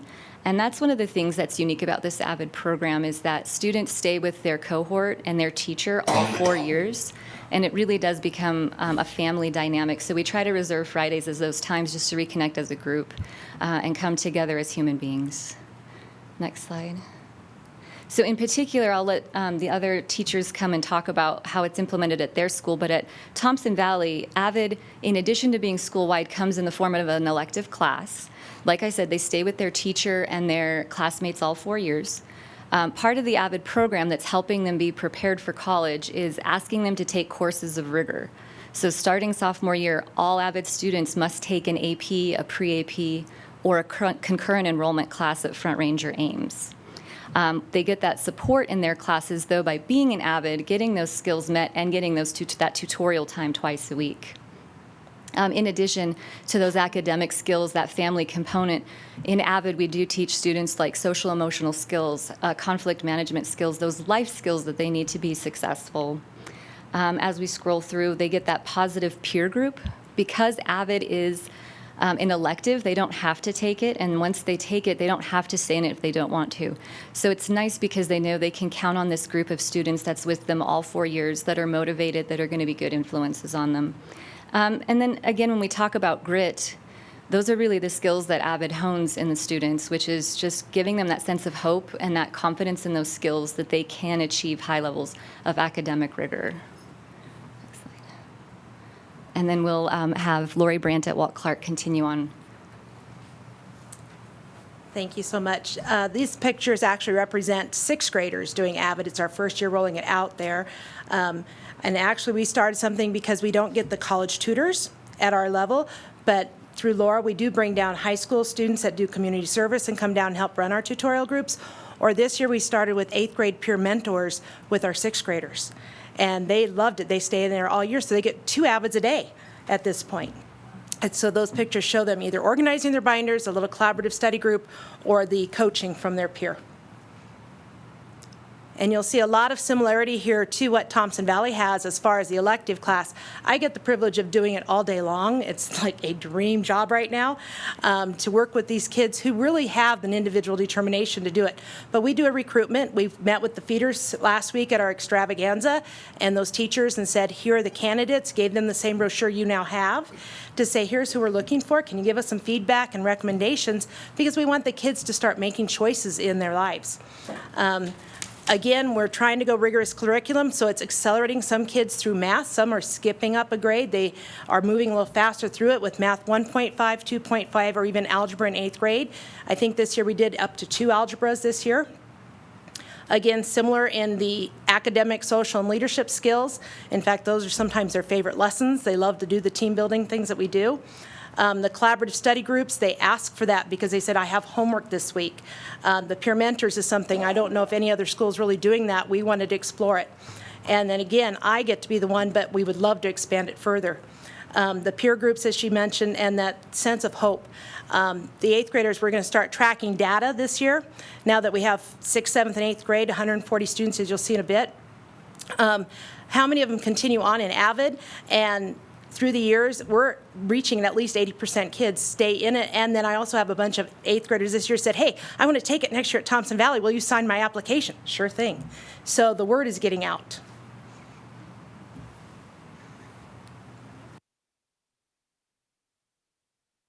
And so when we think about Avid, it is a program where you have to apply in, and so you wonder to yourself, well, what kind of student is the Avid student? So generally, the Avid student profile is what you see before you, sort of that middle academic student, although we do have students that are above a 3.5 and some students that are below a 2.5. The main factor for what makes you an Avid student is, are you intrinsically motivated to do better, to try harder, to get into college. So we're looking, but Avid was designed for students who are kind of first generation. If they just had a little bit of extra support at school, they could be that 4.0 or higher student, be really competitive for any university. And Sarah Miller?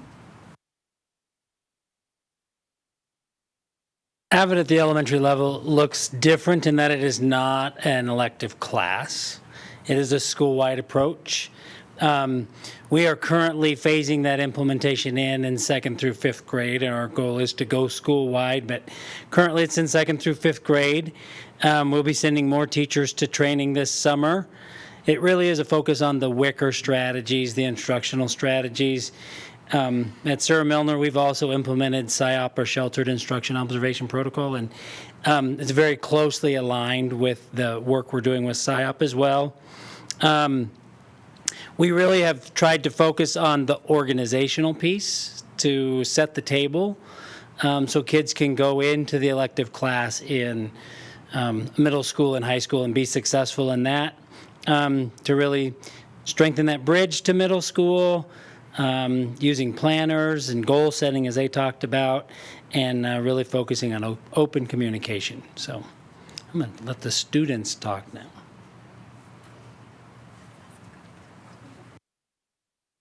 So Lori and I are coming up together here. This is just sort of Avid by the numbers. We've got Thompson Valley on one side, Walt Clark on the other side. Our first year of implementation was 2016-2017 school year. Thompson Valley, we started with 48. Walt Clark had one 8th grade class at 22. Mm-hmm. And then from there, as you can see, the numbers just keep increasing. And now at Thompson Valley, we have 6 sections and 187 students. We started with Real Fidelity doing the school-wide implementation in the 2017-2018 year. And so kind of across the board, all the teachers know about like focus notes, and they know the Avid program, the Avid students, they know those expectations, and they're starting to use those Avid strategies across the building. We are happy to announce with Thompson Valley that we did get officially certified for Avid in the 2017-2018 year. It takes most schools about 3 to 4 years to get certified, and we did it in our first 2 years. So we're really proud of that. The Avid nonprofit looks at 43 different indicators, and you have to prove that to them, and they come and observe you throughout the school year to see if you're really doing Avid or if it's just kind of the dog and pony show. So we're quite proud of that. And at Walt Clark, you can see we're trying to do more school-wide implementation. Our school supply list went way down because we did school-wide binders this year, which with Sarah Milner doing that, it's helping tremendously in the hallways. They're carrying these binders around. As you'll see, there's not the horsing around. The kids are more organized. We still lose pencils and things like that. But overall, the teacher said it's really helped that kids are all coming with their materials. The kids are happier. They come to me, hey, my binder's broken. Can I get a new one? You know, they're proud of it for the most part. There's still a few that we're working on. And then the Wicker strategy school-wide as well. And again, the continuation of more training for more teachers. I'm thinking I'd have to see at least we're at half trained with Avid as far as core teachers specifically too. So it's going to continue to grow. Yeah. All right. And so we did invite students to come, and my students, I'm not sure about the Walt Clark students. I think they're going to be ready to come up, and they're just going to briefly tell you why Avid is important to them or how Avid has helped them in their academic studies. I'm a Jacus, and I go to Walt Clark Middle School, and Avid has helped me by improving my study habits, and it also helps me concentrate more on my core classes so I can move forward easier in high school and in college. I'm Katie Wright. I'm in 8th grade at Walt Clark Middle School, and Avid has helped me with the collaborative study groups. I can manage my time better since I'm in a lot of after-school activities and extracurriculars. And then the collaboratives, the tutorials help us because normally when someone asks you to help them with your work, you just give them the answer. But this year, we've like been asking questions, and you really get a better understanding of it instead of just the answer and moving on.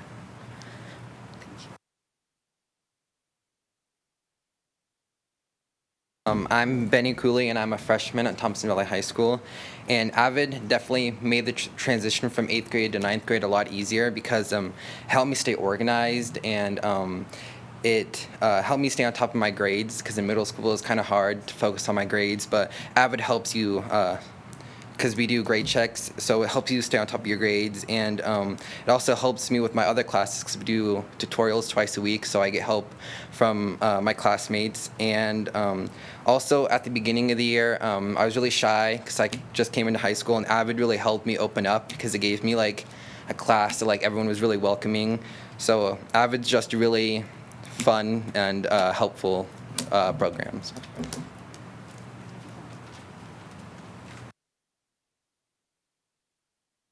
Hi, my name is Emily Rollins. I'm a freshman at Thompson Valley.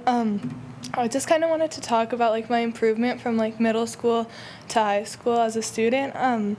Overall, I think I've like genuinely become a better student. I like to think that's because of AVID, but like specifically, I think I've improved the most in organization. Last year, I was kind of like known for my being disorganized. Like I would like be in the hallway like looking for my stuff like all the time.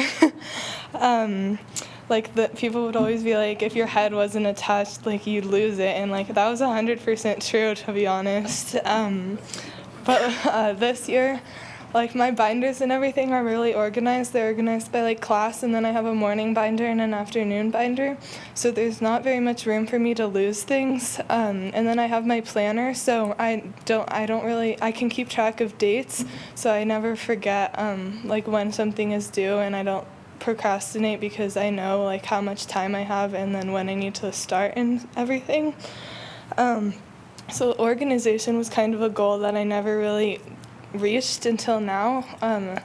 So like thanks to AVID, and I'm thankful that AVID and I like joined paths like before college, and I have time like to get myself together and learn what I need to do.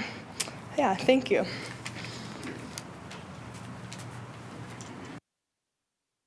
Hi, I'm Madison Sherman. I am a 9th grader at Thompson Valley, and AVID is important to me because it helps me basically stay organized, and it helps keep my grades up, and Miss Light definitely keeps us behaved.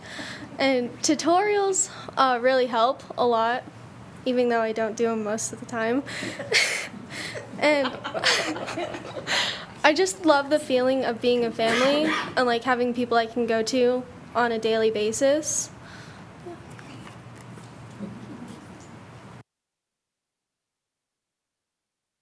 Hi, my name is Emily Deckers, and I think the reason I've stuck with the AVID program is the community I've been able to build with my peers, and the fact that we hold each other accountable to get things done, whether it's binder organization, tutorials, Socratic seminars, and I think that AVID has really helped me with my organization as well.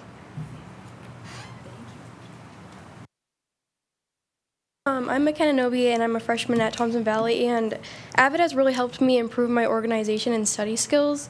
And also, I was also really shy at the beginning of the year, and AVID helped me open up and meet new people. So, yeah, thank you.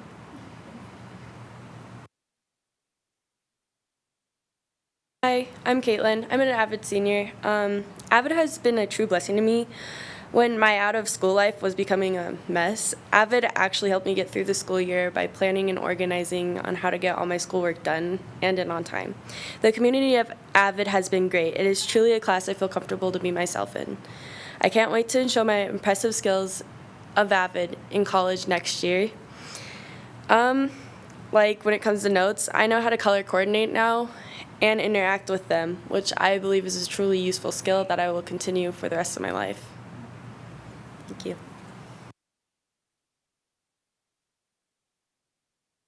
My name is Jake Axelson, and I'm a senior at Thompson Valley. And the thing that has helped me most with AVID is, like most seniors, I just made the decision where I'm going to be going to college. And a lot of stuff that we do in AVID in our senior year is around getting scholarships and applying for college and applying for the FAFSA and all that stuff. And so it really helped make it a lot less stressful finding through the college process and everything like that. So.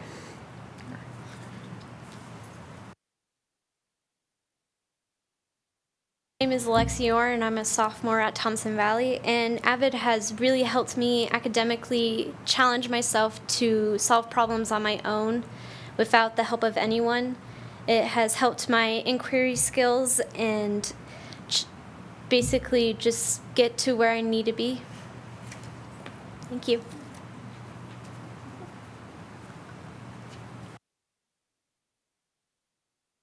Kids reminded me that we actually got the blessing. Tyler helped fund it. We took 46 eighth graders already to Ames Community College last Friday, and they were amazingly surprised at what their future could hold.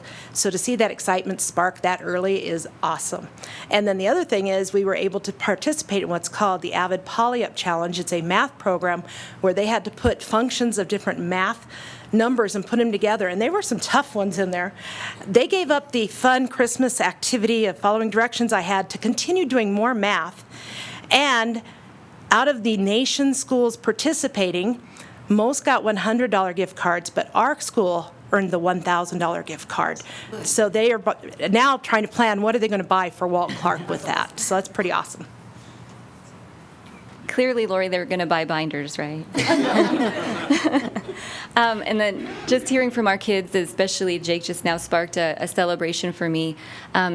Last year was our first year of graduating seniors, and 100% of them did complete the FAFSA within the month of October. 100% of them did apply and get accepted into college, and we have a 92% persistence rate right now. This year's seniors, the two that you heard from, that senior class, 100% have completed the FAFSA, 100% have been applying for scholarships, and we're still in the process of doing all our college applications right now, so our data is also looking really good. Thank you so much. And we can take questions as well. Thank you. Yeah. Board questions? Just Down have here? a Go ahead. comment. I teach over at UNC, and I can tell which students come into my classroom having been in an AVID class because they have their binders, they have their color-coordinated way of keeping track of their notes, and it has paid off for all of those kids. So I can really tell a big difference. Paul? Mine's just more of a rhetorical question because, I'm reading through the list of things of what AVID students do and hearing the testimony and stuff. I'm not sure. I was glad to hear that it's becoming more school-wide because I'm just wondering why it doesn't say these are the kind of things Thompson School District students do rather than just AVID students. And it'd be nice to see this become more the norm rather than an exception in a special program. So I hope we can encourage this and continue to spread it school-wide. So. Absolutely. If you don't mind, I'd like to ask a question of one of the students. I think her name was Emily. Is that you? Mind coming up? And I don't want to. Well, there's two Emilys. Well, I think it's this one. This one, the red sweater Emily. She got off for good behavior. Spelled differently, but. Could you explain what you meant by the Socratic method? You mentioned that. For Socratic seminars, we get a text that we have to annotate and analyze, I guess, and then we get into a big circle and we have a group discussion, student-led, about the text and our opinion of it. And this prepares us for college seminars, I'm pretty sure. Wonderful. Thank you. Stick around, Emily, because I have a follow-up on that. I was just curious, since this isn't a class, this isn't an English class or a social studies class or a math class, what are the topics of the things you do during the Socratic seminars? Can it be anything? Yeah, we had a Socratic seminar earlier in the year about revenge and vengeance and whether it's necessary to get revenge on enemies. And we've done a various number of topics. And do you pick those or do the teachers pick those? Usually the teacher will pick what we do.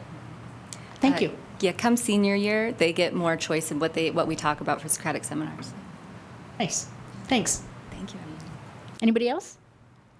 I have to echo what Dr. Banks said. It's this should be something that we have all kids do. I know there's training and money, and I get that, and it's all involved, but it's a great, starting it at the elementary up through middle and through high school. So good luck. So much. Thank you. Appreciate it. All right. Thank you, students. Thank you. And thank you, parents of the students. Who brought the students? Item 6.3. Tell the parents they can go. Oh, yeah, you parents and students, you don't need to stick around because I know you have plenty of homework that you want to get to tonight. So go and some credit. Go and take care of your homework, right? All right. Item 6.3, upcoming boundary changes. Todd. Thank you, Madam President, Board of Education, Dr. Schaefer, Todd Piccone, Chief Operations Officer. As we discussed last time, tonight we're coming forward with a little more detail and a plan on some proposed changes to boundaries. So the first section here is just talking about, we're going to talk about what the boundaries look like for proposed changes, and then a timeline of how we're going to move forward. So this is really the proposed change to talk to the community about, which is our next step. So the proposed timeline for that is late March, early April. We'll hold, right now it looks like 2 community meetings to talk about these ideas and then to gain feedback. And then in the late April, early May, come back to the board then to discuss and then finalize these changes. So from there, I'll have invite Skip up to talk more detail about the map you see in front of you and what that means and what that looks like moving forward.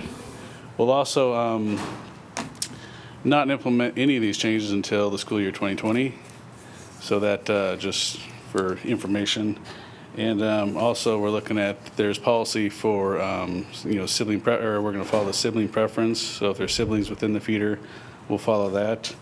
And then there's also policy that we'll follow for the kids that are in the existing schools, whether it be high school, middle, or elementary.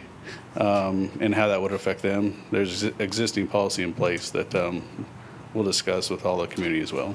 Could you just reiterate that any changes, at this point, these are discussion, and any changes would not take place before the school year of 2020. 2020/2021. Yes. So August of 2020. Yeah, so really that gives next school year to plan transportation, to plan open enrollment. It gives the community a chance to really plan a year forward and not, if not, then that opportunity is not there. I just want to be clear on that because as we're moving into the years that begin with 20 and end with 20, it's like 2020, 21, it gets But the weird. 20 to 21. 2020 and 21, okay. Yes. Thanks. Evening, Madam President, Dr. Schaefer, members of the board, Skip Armtoski, Planning Manager, here to answer any questions. I will start by going through the map real quick. You probably remember most of these changes from last year, last spring. These were the recommendations of the Master Plan Committee that we brought forward. Those are the areas highlighted in the kind of pinkish red. Right, the hot pink? Yes, ma'am. We were looking at some alleviation of stress from growth, particularly in the south for Cary Martin, potentially Loveland High. We have a safety concern with an area right here across the street that is assigned to BFK, even though most of the kids go to Sarah Milner. We'd just like to clean that up and move that over to Sarah Milner. That would also transfer that area from Bill Reed to Walt Clark. And then a new one, if you look way up north, you see the little pink area. Way back in 2007, when I was fairly new at this, I had a different process. We moved that boundary, and so we moved it for the elementary, but I didn't quite get the middle and high school boundaries moved. So we've got a little area there that goes to one elementary school, but goes to a totally different middle school and high school. So we would just like to clean that up. And it's never more than 10 students, and we'd really look hard at whether we'd actually make them move or not, or it's just more like an administrative thing. And then in green, we've got Truscott highlighted due to the dual language immersion program. We're going to have to figure out something to do with people who move into that area if their kids aren't already fluent in Spanish, because they won't be able to go to Truscott. So we're going to be talking about that, and we wanted to let you know that tonight.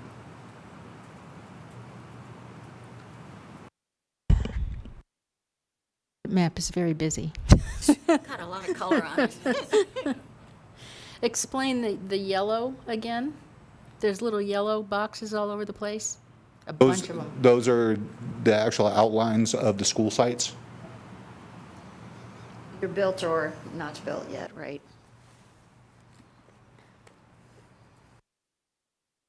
Just a question that's not even, but Oh, okay. on the farthest east, what road is it that goes clear out to the east? What county road is that? Our eastern boundary, for the majority of the district there, it's County Line Road or County Road 1. County Road 1, okay. All right. On our side, it's County Line Road. On the other side, it's County Road 1. All right, yeah, I'm just trying to get my bearing here. And these boundaries don't necessarily run on roads always. Or yeah, I guess they do, don't they? Oh, ma'am, they do. No, they don't. Okay.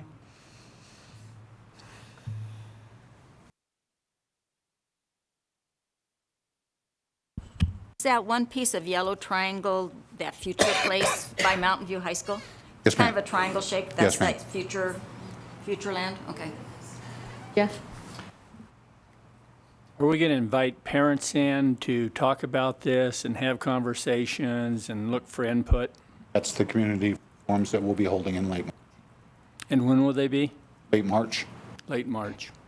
And then will they be divided, will they just be general, open for everybody, or are you going to have them by feeder system, or how are you going to do that? Yeah, our thinking is that we'll hold one probably at Loveland High School and then one at Thompson Valley High School, so to honor both of those East, areas. sort of east and west? Correct. Or north and west? And we have the or- capability of Central and targeting the people that we invite, so we can make sure that the people from the exact areas that we're talking about changing get notified. We intend to actually communicate to the parents. Last time someone came up and said, we didn't know anything about it, it was all a surprise to us. I'm sure we made an effort to try to communicate with them, but probably we can improve it. So what's our ideas of how we're going to make sure every parent that is going to be affected, or a parent of the child is going to be affected, gets a notification? Like I said, we can identify every residence within those affected areas, and through Blackboard, we can actually reach out and target the parents, and through a mailing campaign, if we decide to go that far, we could hit every single residence within those areas. We'll be, certainly more interested in targeting future students versus current students. Those students that are currently enrolled in these schools, we would not. So, if the boundary change takes effect, we would allow them to continue and stay at their school. We wouldn't ask them to change. And so, this would be future students that would enroll. We'd also be looking at some potential other waivers, like sibling. We don't want to split families either. So if like an older brother starts a school, then maybe another brother or sister is starting, we wouldn't want to split families either. So these would also be taken into consideration. And as Todd said, this would not take effect for next school year, 2019-20. If approved, we'd want to give the community a full year because of we do have an open enrollment policy. And so for those that could be potentially impacted by the boundary change, we'd want to give them the benefit of going through the open enrollment process. So they could then select the school their new school, they could select that ahead of time if there's space. Provided that there's space, that's right. I had a question that just slipped my mind now.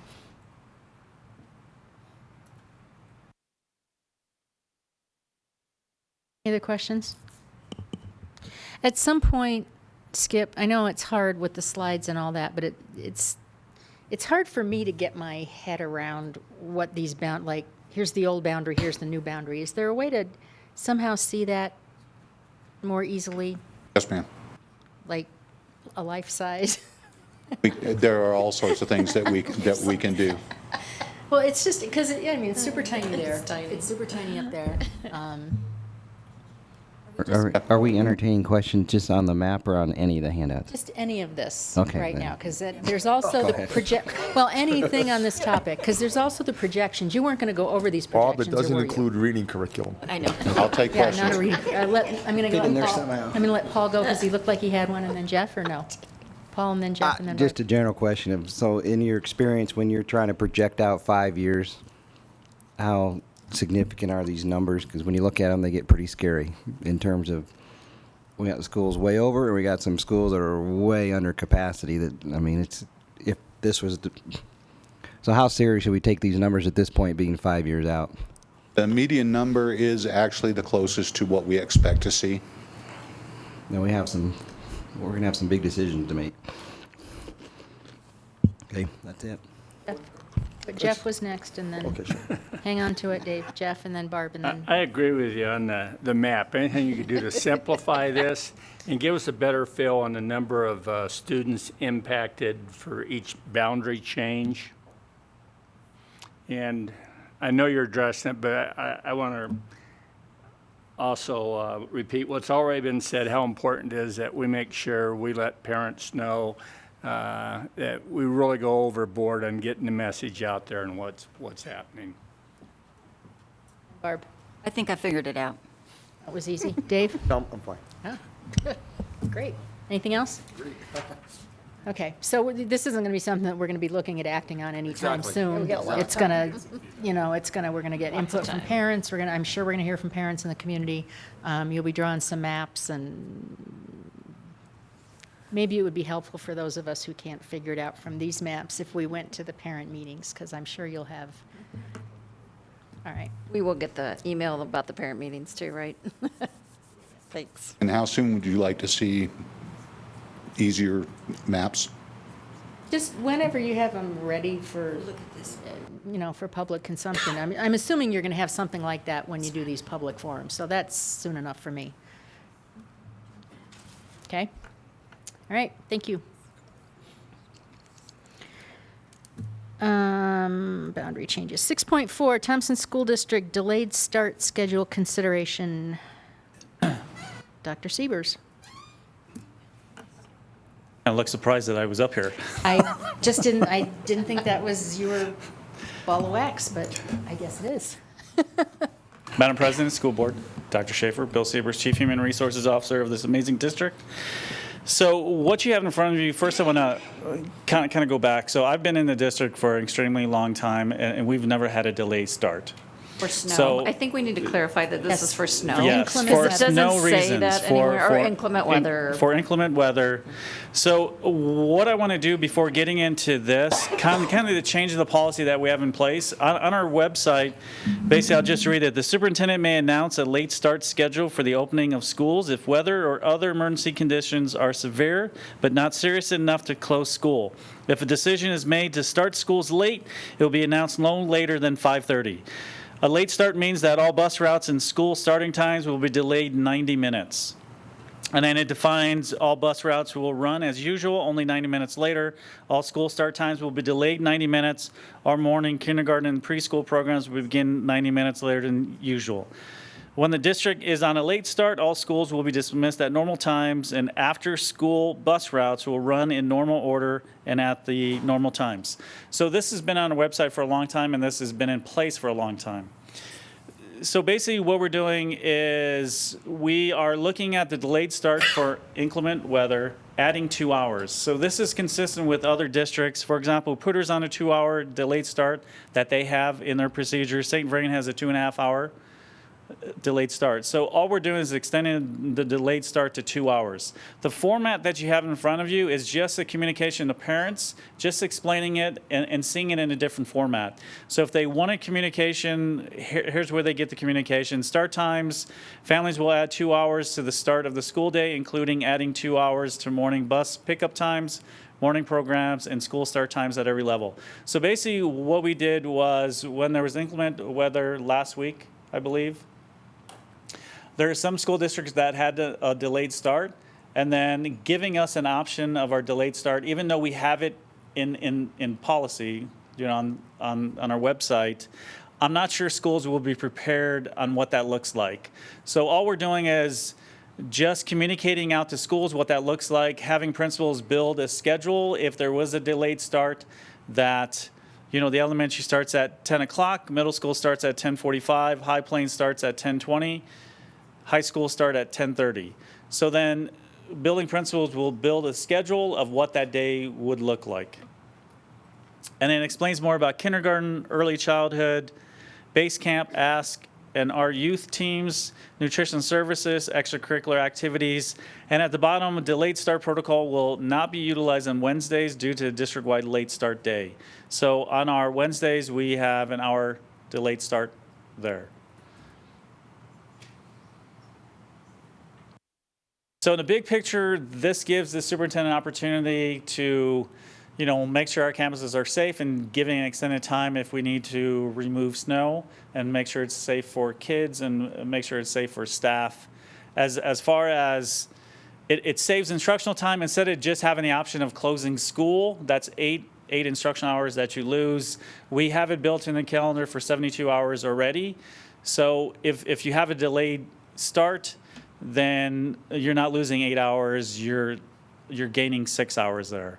So you kind of lose two instructional hours and then gaining in the 6 hours.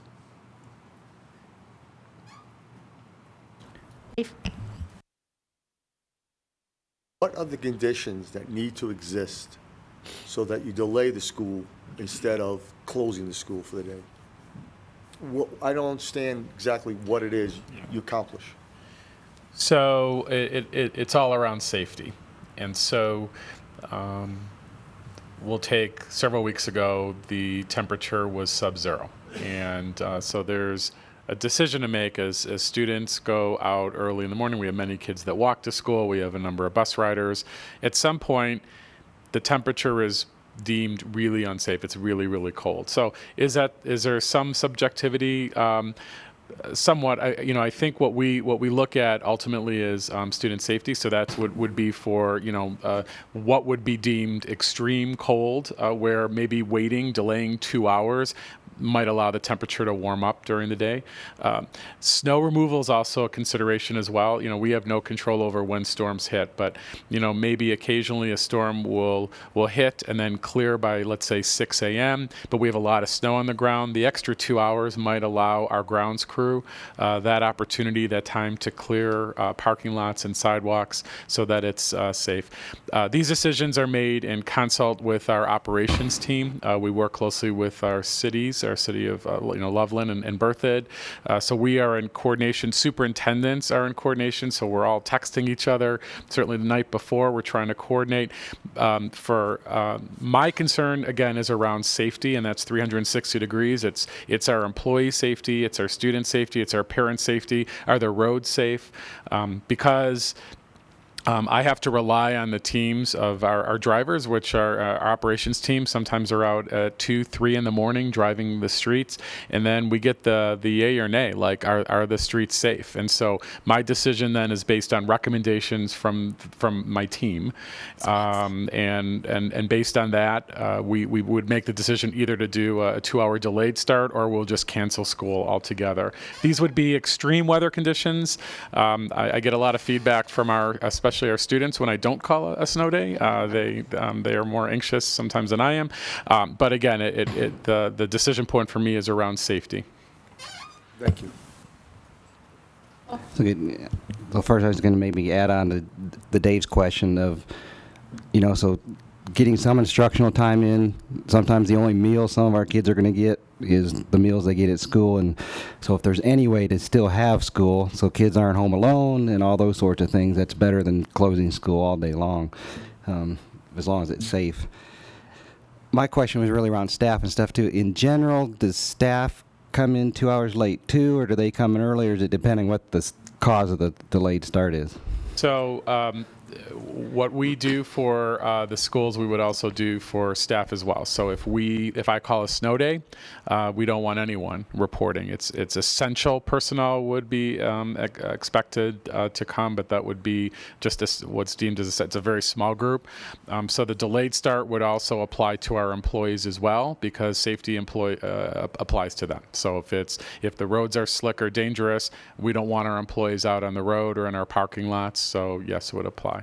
The reason I asked that, in some ways, it's not our responsibility, but sure enough, families don't hear about it, whatever else. We start 2 hours late, and you have 20 elementary kids shivering outside a locked school building, and then so what do we do about that, and how do we So communication is essential, and so we work closely with our local media. We broadcast it. We use our Infinite Campus. We work with our media outlets. It's on the television stations. Kids know. I mean, right? So everyone's they're glued to their TV. Who's gonna? It's like waiting for the lottery numbers to be pulled. Is our school district gonna scroll across the screen? So, but we uber communicate, and especially on a 2-hour late start, we want to be very clear because again, right? My concern is that we have kiddos or staff that show up to closed buildings or unsafe conditions. So we want to be super careful about that.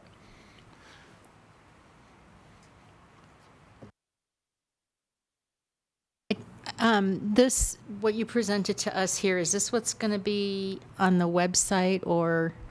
Because I have just 2 little recommendations. One is that you clearly call out that it's a delayed start, a weather-related or whatever, inclement weather, whatever you want to call it, because we've got, we switched the start times, we have late start Wednesdays, and I don't want to confuse people.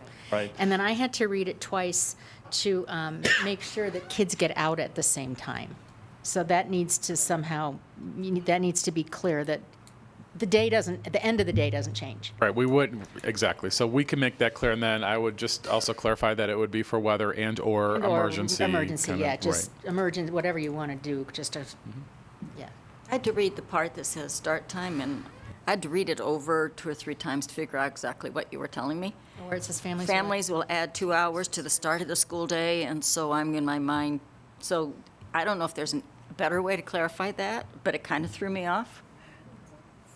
Yeah, that's why you put the start times down there too. Which was good. Yeah, Clarified for specifically. me. So this is a model what other districts have used. Okay. So just updating you on what that would look like, as far as passing over to Mike Hausman and the work he'll do. There are other districts that have something similar like this, where they have, questions and answers, on their website of a specific question and then answer it. So there's multiple pieces to it, not just this. Okay. So it's us revamping of what that communication would look like and how we inform parents. Another thought in addition to that is I think I'm going to ask our schools as well through their maybe a weekly bulletin, just provide information, just FYI, not saying we're calling one, but just give parents and community just some information about what it looks like and be just very clear. So for our school, if a 2-hour delayed start is called, this is the time that it would be at, and maybe include some of these other pieces of information. Is this going to require a policy change on our part? No, it's a practice. Again, it's actually we have it posted on our website. We just have never done it. And the big change here is we've shifted from 90 minutes to 2 hours. Anybody else? All right. Jeff. Oh, I'm sorry. Jeff. It seems like it'd be real simple. Just under start time, have another box that says end time. Times will not change. Yeah. Yeah, very good, very good. That's a great point. It seems like that would follow, but not necessarily. Yes. Yeah. All right. Thank you. Thank you. Gordon Jones, item 6.5, mill levy update. And I'm assuming you'll follow right along with, or will that be Todd? Okay. All right. Thank you, Madam President, for the opportunity to present a brief mill levy override update per the ballot language that was adopted by voters within the district in November of 2018. It specifically called out the formation of a Citizens Oversight Committee.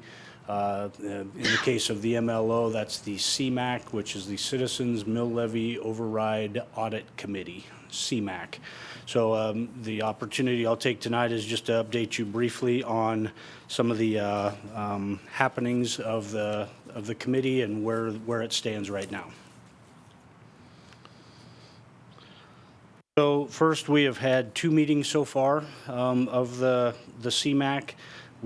Some of the things that have been accomplished is election or voting of selection of a chair and vice chair that have been selected by the committee. I should reiterate that my role in this is strictly to facilitate the meeting of getting it organized, helping the chair set the agenda, and really then turning it over to the committee to do the work. This is, I'm there for consultation, but not to run the meeting by any stretch. This is the committee that's in place. That's what they've been tasked with. Per the language that was adopted by the board for the role of this committee, there are 2- and 3-year terms. Those have been determined by the committee members themselves on which members would be serving 2-year terms and which would be serving 3-year terms. So it's not a total overturn of the committee in any one year. The next meeting is scheduled for April 22nd. This committee meets much less frequently than the CBOC committee, the Bond Oversight Committee. By nature of the policy that was adopted, or not policy, but the guidelines that were adopted for the committee, it spells out that the committee is to meet not less than twice, but not more than 4 times per year. So at the maximum quarterly meeting of the committee. We did review the description of the role of the committee that was put forth by the board. So the committee is fully versed on that.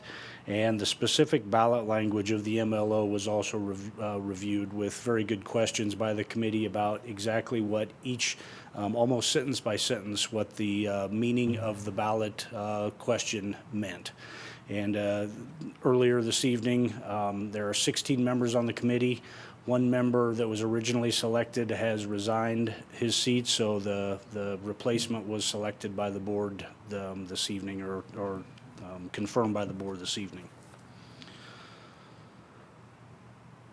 Some of the accounting considerations for the 2018 MLO that have taken place so far behind the scenes from an accounting standpoint, there's a creation of a new fund, Fund Number 14, that we use within the business services area to separately track all of the 2018 MLO transactions. That includes revenue that comes in, as well as the expenditures that go out, and any carryover that would take place or be present at the end of any one year that would carry over into the next year.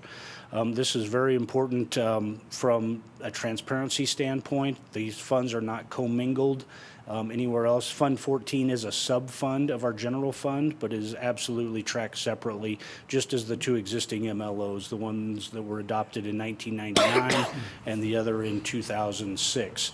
Those are tracked in separate funds as well, which really helps with the transparency and the analysis of expenditures that are taking place. Within those funds, or within that fund, Fund Number 14, there is creation that's taken place of general ledger account codes for the various types of transactions. Again, the items that can be used or expended out of that fund are very prescriptive and called out very clearly in the MLO language. We've also entered budgeted amounts for each of the approved expenditures for the 18-19 year. The board will recall that these funds will begin being collected. The mill levy rate was assessed for the 2019 payment of property taxes by property owners. We will begin receiving those funds over the next month or 2. Usually March and April are the 2 heaviest months of receiving revenue associated with this. So there are budgeted amounts that have been approved by the board that in the amended budget for 18-19 that are having budgeted amounts put in, so expenditures can follow the normal purchase requisition, purchase order process that we have for internal controls within the accounting department.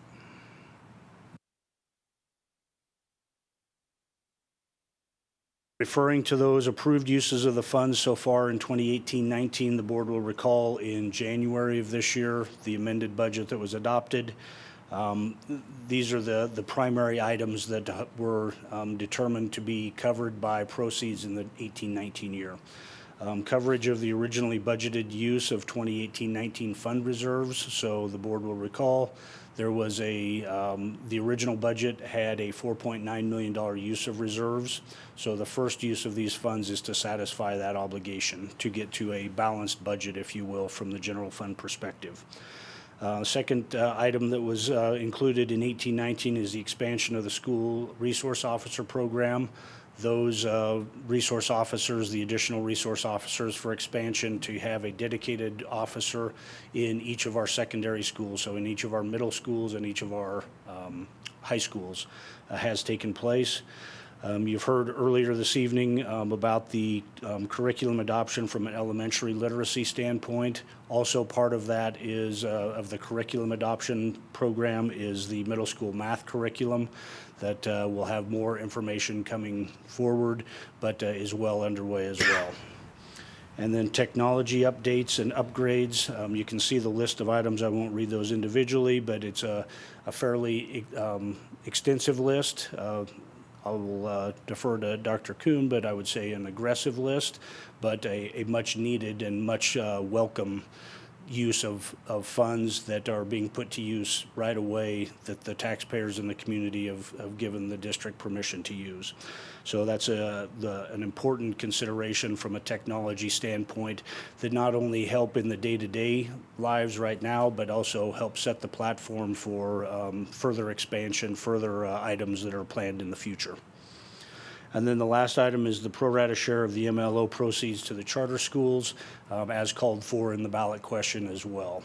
So those that allocation of funds will take place as well in the 18-19 year. So that's the brief update on the mill levy override in trying to maintain compliance, and not trying to, in maintaining compliance with what the ballot question called for. Questions? 1 minute. 30 seconds. Is the new budget including Group 14, what'd you call it? Fund 14. Fund 14, is that up on our financial? I don't know that the amended budget is, but I will make sure that that is posted tomorrow, if not. Okay, thank you. Maybe we've already received it, but if not, could we get a copy of the people that are on both committees and whether they're 2 or 3 years? Certainly, we have that information available that we can get sent out to the board And the tomorrow. chairs or whatever other offices Certainly. they've chosen. And I just have a quick question about the pro rata share to the charter schools. How do they get that? Did they get that in one lump sum at some point, or do they get it in dribs and drabs as we get? My recommendation, there hasn't been a clear process established with the charters at this point, but my recommendation would be it's on some pro rata share of how much we're receiving from the counties. Those dollars are received, again, as I said, a little bit in February, but really starting in March, April, and then a little bit in May. But certainly by the end of the year, those dollars associated with any one budget year would be transferred to the charters. Wouldn't see it as like a monthly? It very well could be part of the okay. monthly. There's a monthly transfer of cash because the district serves as Anyway, the right. conduit from the state of Colorado, from CDE, the per pupil revenue dollars that come in. We are the pass-through agent. All of those dollars come directly to the district, and on the same day, we transfer those dollars, wire those dollars to the charters. So this could be one more reconciliation piece, which is what has been suggested and that we're looking at right now to just include in that normal monthly process. Yes. All right. Gordon? And finally, 6.6, bond update. Todd? Good evening again. I'm going to invite Tammy Knauer, our bond director, up to give this update. So Okay. Tammy is here. Madam President, Dr. Schaefer, and members of the board, thank you. This is my first report to you after being hired by Thompson, and I'm very happy to be here and very excited of the meetings I've had so far with TSD staff, facilities, the work they've done so far on this bond. The groundwork is there for me to just take off running and get this work done for the district, and that's exciting. The true value that's put on everyone's expertise as I go into these meetings, the conversations are so productive. It's really refreshing to be a part of that and that excitement that we're about to embark on. So with that being said, excuse me, this report is just a template of what we plan to present to you on a regular basis. As we grow and evolve, this can be changed, with your input and with your needs back to the community also. Snapshot in time. With that being said, go ahead and we'll go to the next slide. The first slide here is just total bond expenditure. So again, this is just a roll-up of every feeder and then including the district-wide line item where we've rolled everything up. Following slides will go into more detail on each of those line items, and we can talk as much detail as we need to as we go along. It's pretty clear here we haven't spent anything, so that's going to change here fairly quickly. We're working a lot with Gordon's crew about how to properly code all the line items, all the expenditures as we get going so that everything can be tracked. And his reports, what we're doing in IFIS, will emulate exactly what we have. There shouldn't be any differences. We'll have the same red flags pop up as always happens during bond programs. So it'll be very transparent, very intuitive as we go along. So this is an example of the Berthoud feeder. The expenditures there so far, just for Berthoud Elementary, and that is just for custodial equipment that was in the bond that's already been taken. Go ahead. Some of these, it'll be a pretty quick update as far as expenditures. Thompson Valley, again, you know, I'm learning the feeders here too, and being one of the bigger feeders. That Namakwa so far is the playground, and that has been completed. Go ahead. The next slide, what we'll do too is bring some before and after pictures, some in-depth pictures, so you guys, without having the opportunity to go to every site like we do, we're going to be living out there. We'll bring some pictures before and after, or just any critical things that we think might be interesting to you and the community to see how the dollars are spent. The playground projects right now, just a little history on them. It's removing the old pea gravel, the old fall surface that's there, to the new upgraded wood chips, which provides a better coefficient of bouncing, for lack of better terminology.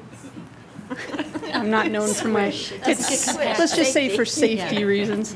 And it also it gives us an opportunity to improve drainage underneath that system too, so that we can reduce the amount of puddling and issues that come with standing water.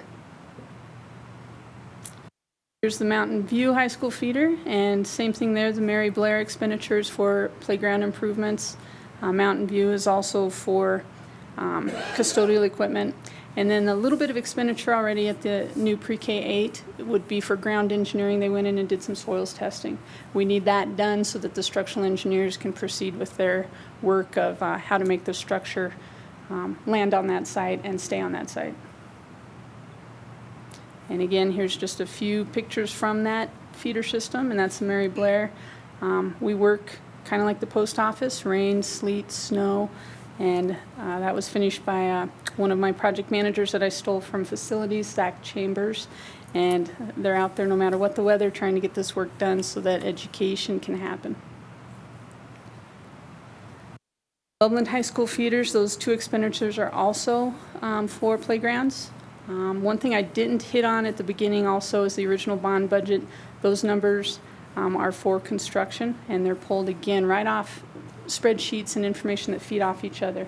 An error on a daily basis from maybe a project manager entering something, transposing a number, will show a red flag for me. It'll show a red flag as Todd is evaluating things too and helping me do QA. And then if it gets as far as Gordon's team while they're processing the invoice or that kind of thing, there's many checks and balances that we can and really keep in touch and know what's going on with these dollars. More playground pictures.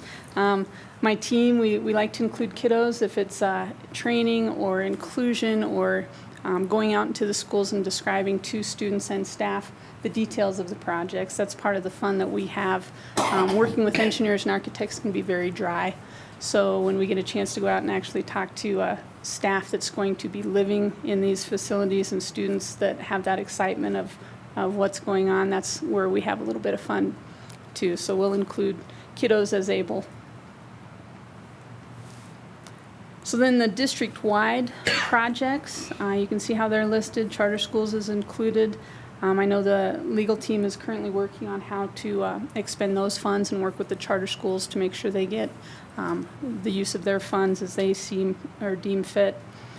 The $4,800 there for support buildings, that was for the website construction as I understand it. The security is for a lot of the door hardware changes that have been done so far for code, and that work will be done here before summer. The roofing projects, the contracts that you approved last month, those are being processed through, and that work will begin the second school's out for the summer. Can I just jump in with a clarification Sure. question? I need some refreshing on accounting practices. So some of these projects and things are complete, if I'm hearing you. So how does it go from being encumbered to what we would see on the amount spent to percent complete? I should say this summer's, so on security, this summer's projects for security will be complete. So that project will, I think it's scheduled to go out over the 3 to 5 year program to spend that full $3.4 million. Oh, so even like the playgrounds on previous slides, are the playgrounds complete? Yes, so the funds have been encumbered, meaning contracts have been in place, the work is proceeding. We haven't spent anything against those yet, so we haven't paid invoices as the work's been proceeding, because it's all been happening here in the last month very quickly. Okay. Yeah, I guess, so to go back to that, the percent complete is percent spent, not percent complete of the project. Sorry, Wendy. Not earned value, just expended. Correct, correct. And that brings us to the bond premium, which I know Gordon has explained at previous meetings, and Todd, but we were very lucky to get that large bond premium. And the Board of Education has approved that $10.8 million for those programs as listed. So with that $24 million that's remaining, it's not been earmarked yet. We plan to come to you in April with a full study and some options on how to spend that. And the efforts that are going into that are revisiting the master list for facilities, seeing what the priority list, what we can move up that maybe didn't make the bond. There's also, we're meeting with student advisory groups with Dr. Schaefer, staff, just to see what else rises to the top and what could we potentially spend that $24 million on in the best interest of the district. So the first $2.1 million there has been a discussion over improving the Ray Patterson field.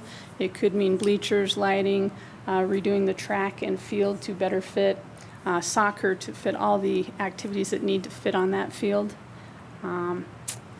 $750,000 for the other fields. One discussion we had with the athletic directors was how nice it would be for the soccer stadium at Mountain View to be potentially artificial turf, maybe lighting there. Again, these are just high-level ideas that are coming from staff that's out there every day using these facilities. The third item for $3.7 million, replenishing the furniture in the schools. Referring to 21st century learning anymore is kind of old. We're into 30th century learning at this point. But that's a goal that if we were able to hit all 750 rooms at $5,000 a room, that would be a good facelift opportunity. Also, all the studies that show that students now learn and live in a different environment than the old school chairs and desks scenarios, which we all have heard about. There's also been discussions for the additional maintenance priority needs of $9.9 million. We heard from student advisory group that potentially toilet partitions throughout the school. So there could be a potential to earmark a certain dollar amount for just referring back to that master project list and seeing what toilet partitions rise to the top. In other districts, I've seen miscellaneous ADA projects. Things that maybe weren't on the list, but they come up either during these projects or have needed to be addressed over time, and we just haven't had the funds. So that could be a certain dollar amount earmarked for that. Technology lab redesign is kind of a district-wide number. I know Todd knows more details on that potential. And then the last two are just being able to add more bond contingency with this added work is a must to cover those unforeseen conditions. And then also the fees and consultants that are required for taking care of those bond premiums.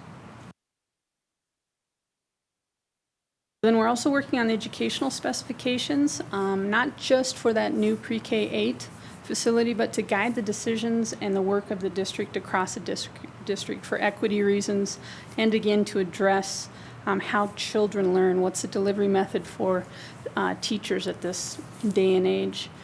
We're hoping to have this educational vision workshop. I guess not hoping, it is happening on February 28th.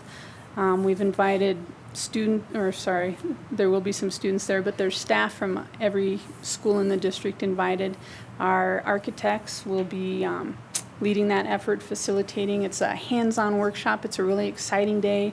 We'll have a couple furniture vendors that we have not committed to. We've just told them we need to see some ideas in the district. They're going to be there with some unique moving furniture and just have the teams open up to the ideas of what could the district be across the board in the future, and how do we write that ed spec so that all facilities projects in the future and all bond projects follow that and carry that vision and mission through the district and through all projects that we do. Collaboration. My first attempt at this list, I had to use font 8. So I figured, you guys know we do a lot of work. I don't need to pound home the exciting things that we're doing and meeting with everybody. So I won't read this list either, but I will pull out the third bullet there. Finance and purchasing coordination has been key. And again, Gordon's team has been very challenging with good questions of how do we do this right? How do we code these projects? How do we track things in a manner that we can report to you and that we can all feel comfortable that we're doing good management of the community's money.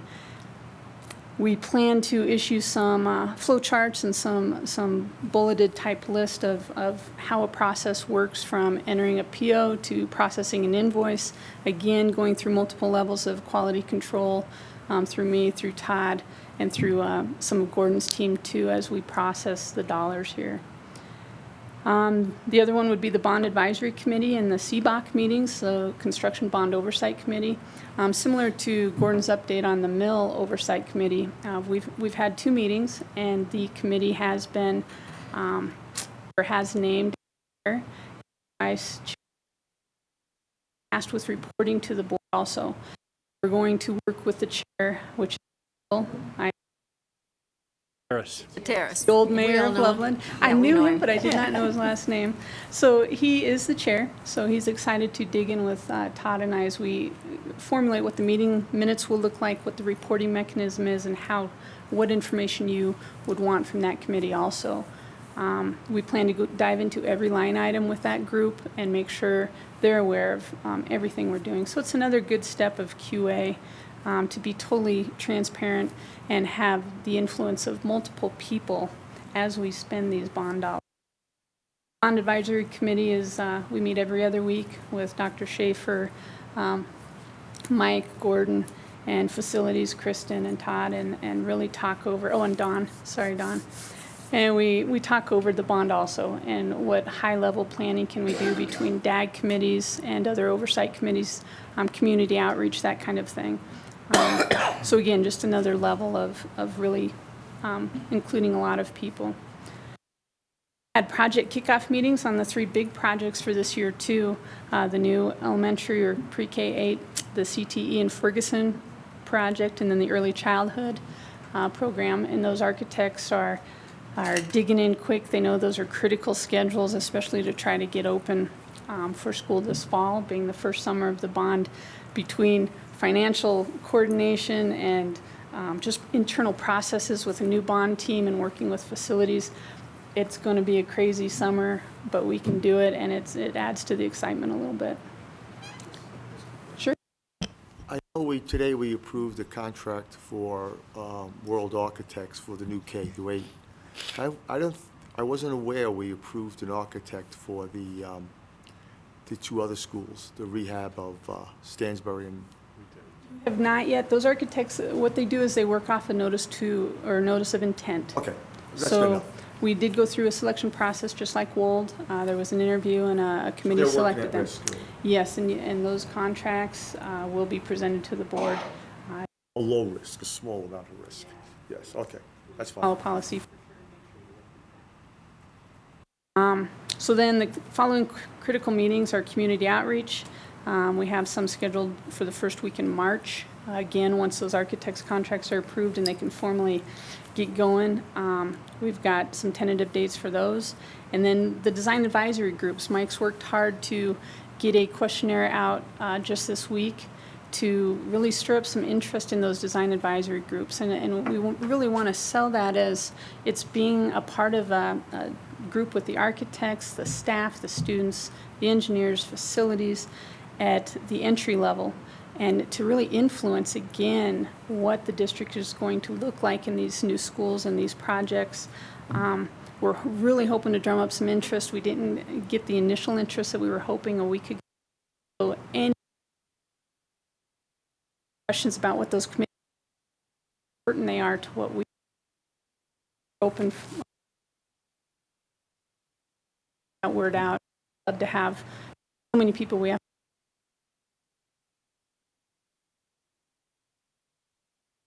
With that, I want to thank the board again for your time, and I look forward to reporting to you as needed, and also for the community to finally get this bond going and get this positive work done. It's going to be a fun couple of years here. Mark. Very excited about this. The Educational Vision Workshop, for my own personal knowledge, but also for everybody else that's interested. What time is that workshop and where's it going to be? That is all day. I believe we're starting at 7, 8 o'clock. We're starting at 6 or 7 setting up. But it starts at 7 or 8. We're going to 2:30. And again, the facilitation that'll happen is in groups of 10 to 12 people with students, a mix of students, staff, and architects and design people. It'll be hands-on. There'll be blocks and assignments for space development and what a certain space might look like, adjacencies of spaces, gymnasium next to a cafeteria usually, but those groups will then report back to the whole group in some fashion to say, hey, this is kind of how we see and dream a current media center to be like.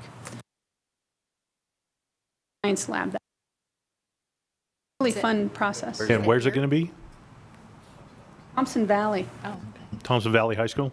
It's a no school day, right? Yeah.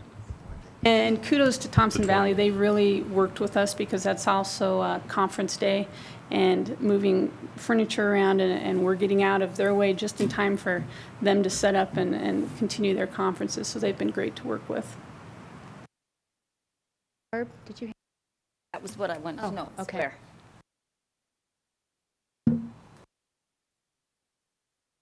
All right, excellent. Thanks, Tammy and Todd.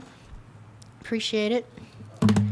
Yes, sir. So I see some interest, it looks like, potentially from board members as they look at their calendars. So just a reminder that if we're going to hit the magic number of 3 or more, we'll need to notice that. We'll please just let Wendy know if you're certainly invited to attend, but let Wendy know so that we can notice it if we're going to be 3 or more board members.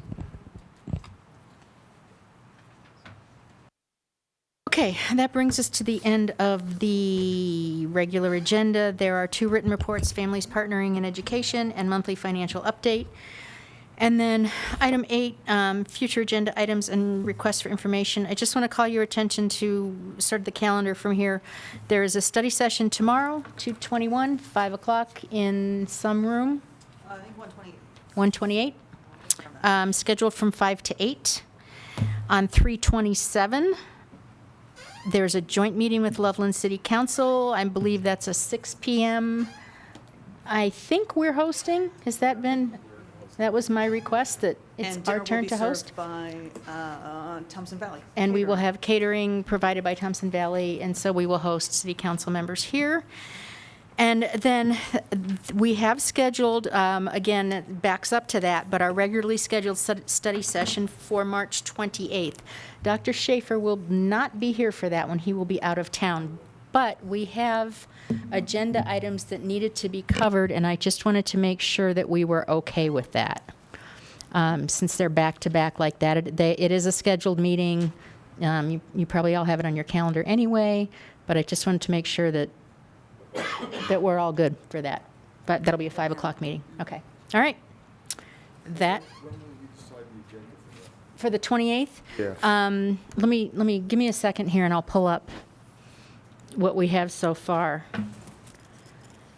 Madam President, I can remind you. Did you get it? So Thank you. one was a negotiations update for March 28th, and then the other one would be an update on our here bond it is. and mill. Here it is. Negotiations, update and bond and mill, and you had indicated possibly curriculum on math. Potentially, Potentially. that's a little ambitious. We'll see where we Okay. are with our, it might be closer to April. We don't want to rush it. So there's room for other things if you're interested in No, other I just want things. to know what Okay. it was, but it was negotiations, Somebody want to give us an update on timing for this year? Yeah, Dr. Siebers, can you just give just a quick update on the timeline for negotiations? That was the question. We'll make sure. We'll make sure we get that as an official agenda item in 1st of March. Right, there was an update that was sent to the board as far as what that update looks like. So the big date is April 12th, which is our big group negotiations, because we're in a 2-year cycle, so we're on that off cycle of talking about critical questions, so we're not moving critical questions. They can be related issues, but a lot of that conversation would happen in 2+2. So April 12th is the big group as far as the conversation with salaries and compensation. So as far as the other timelines have been followed,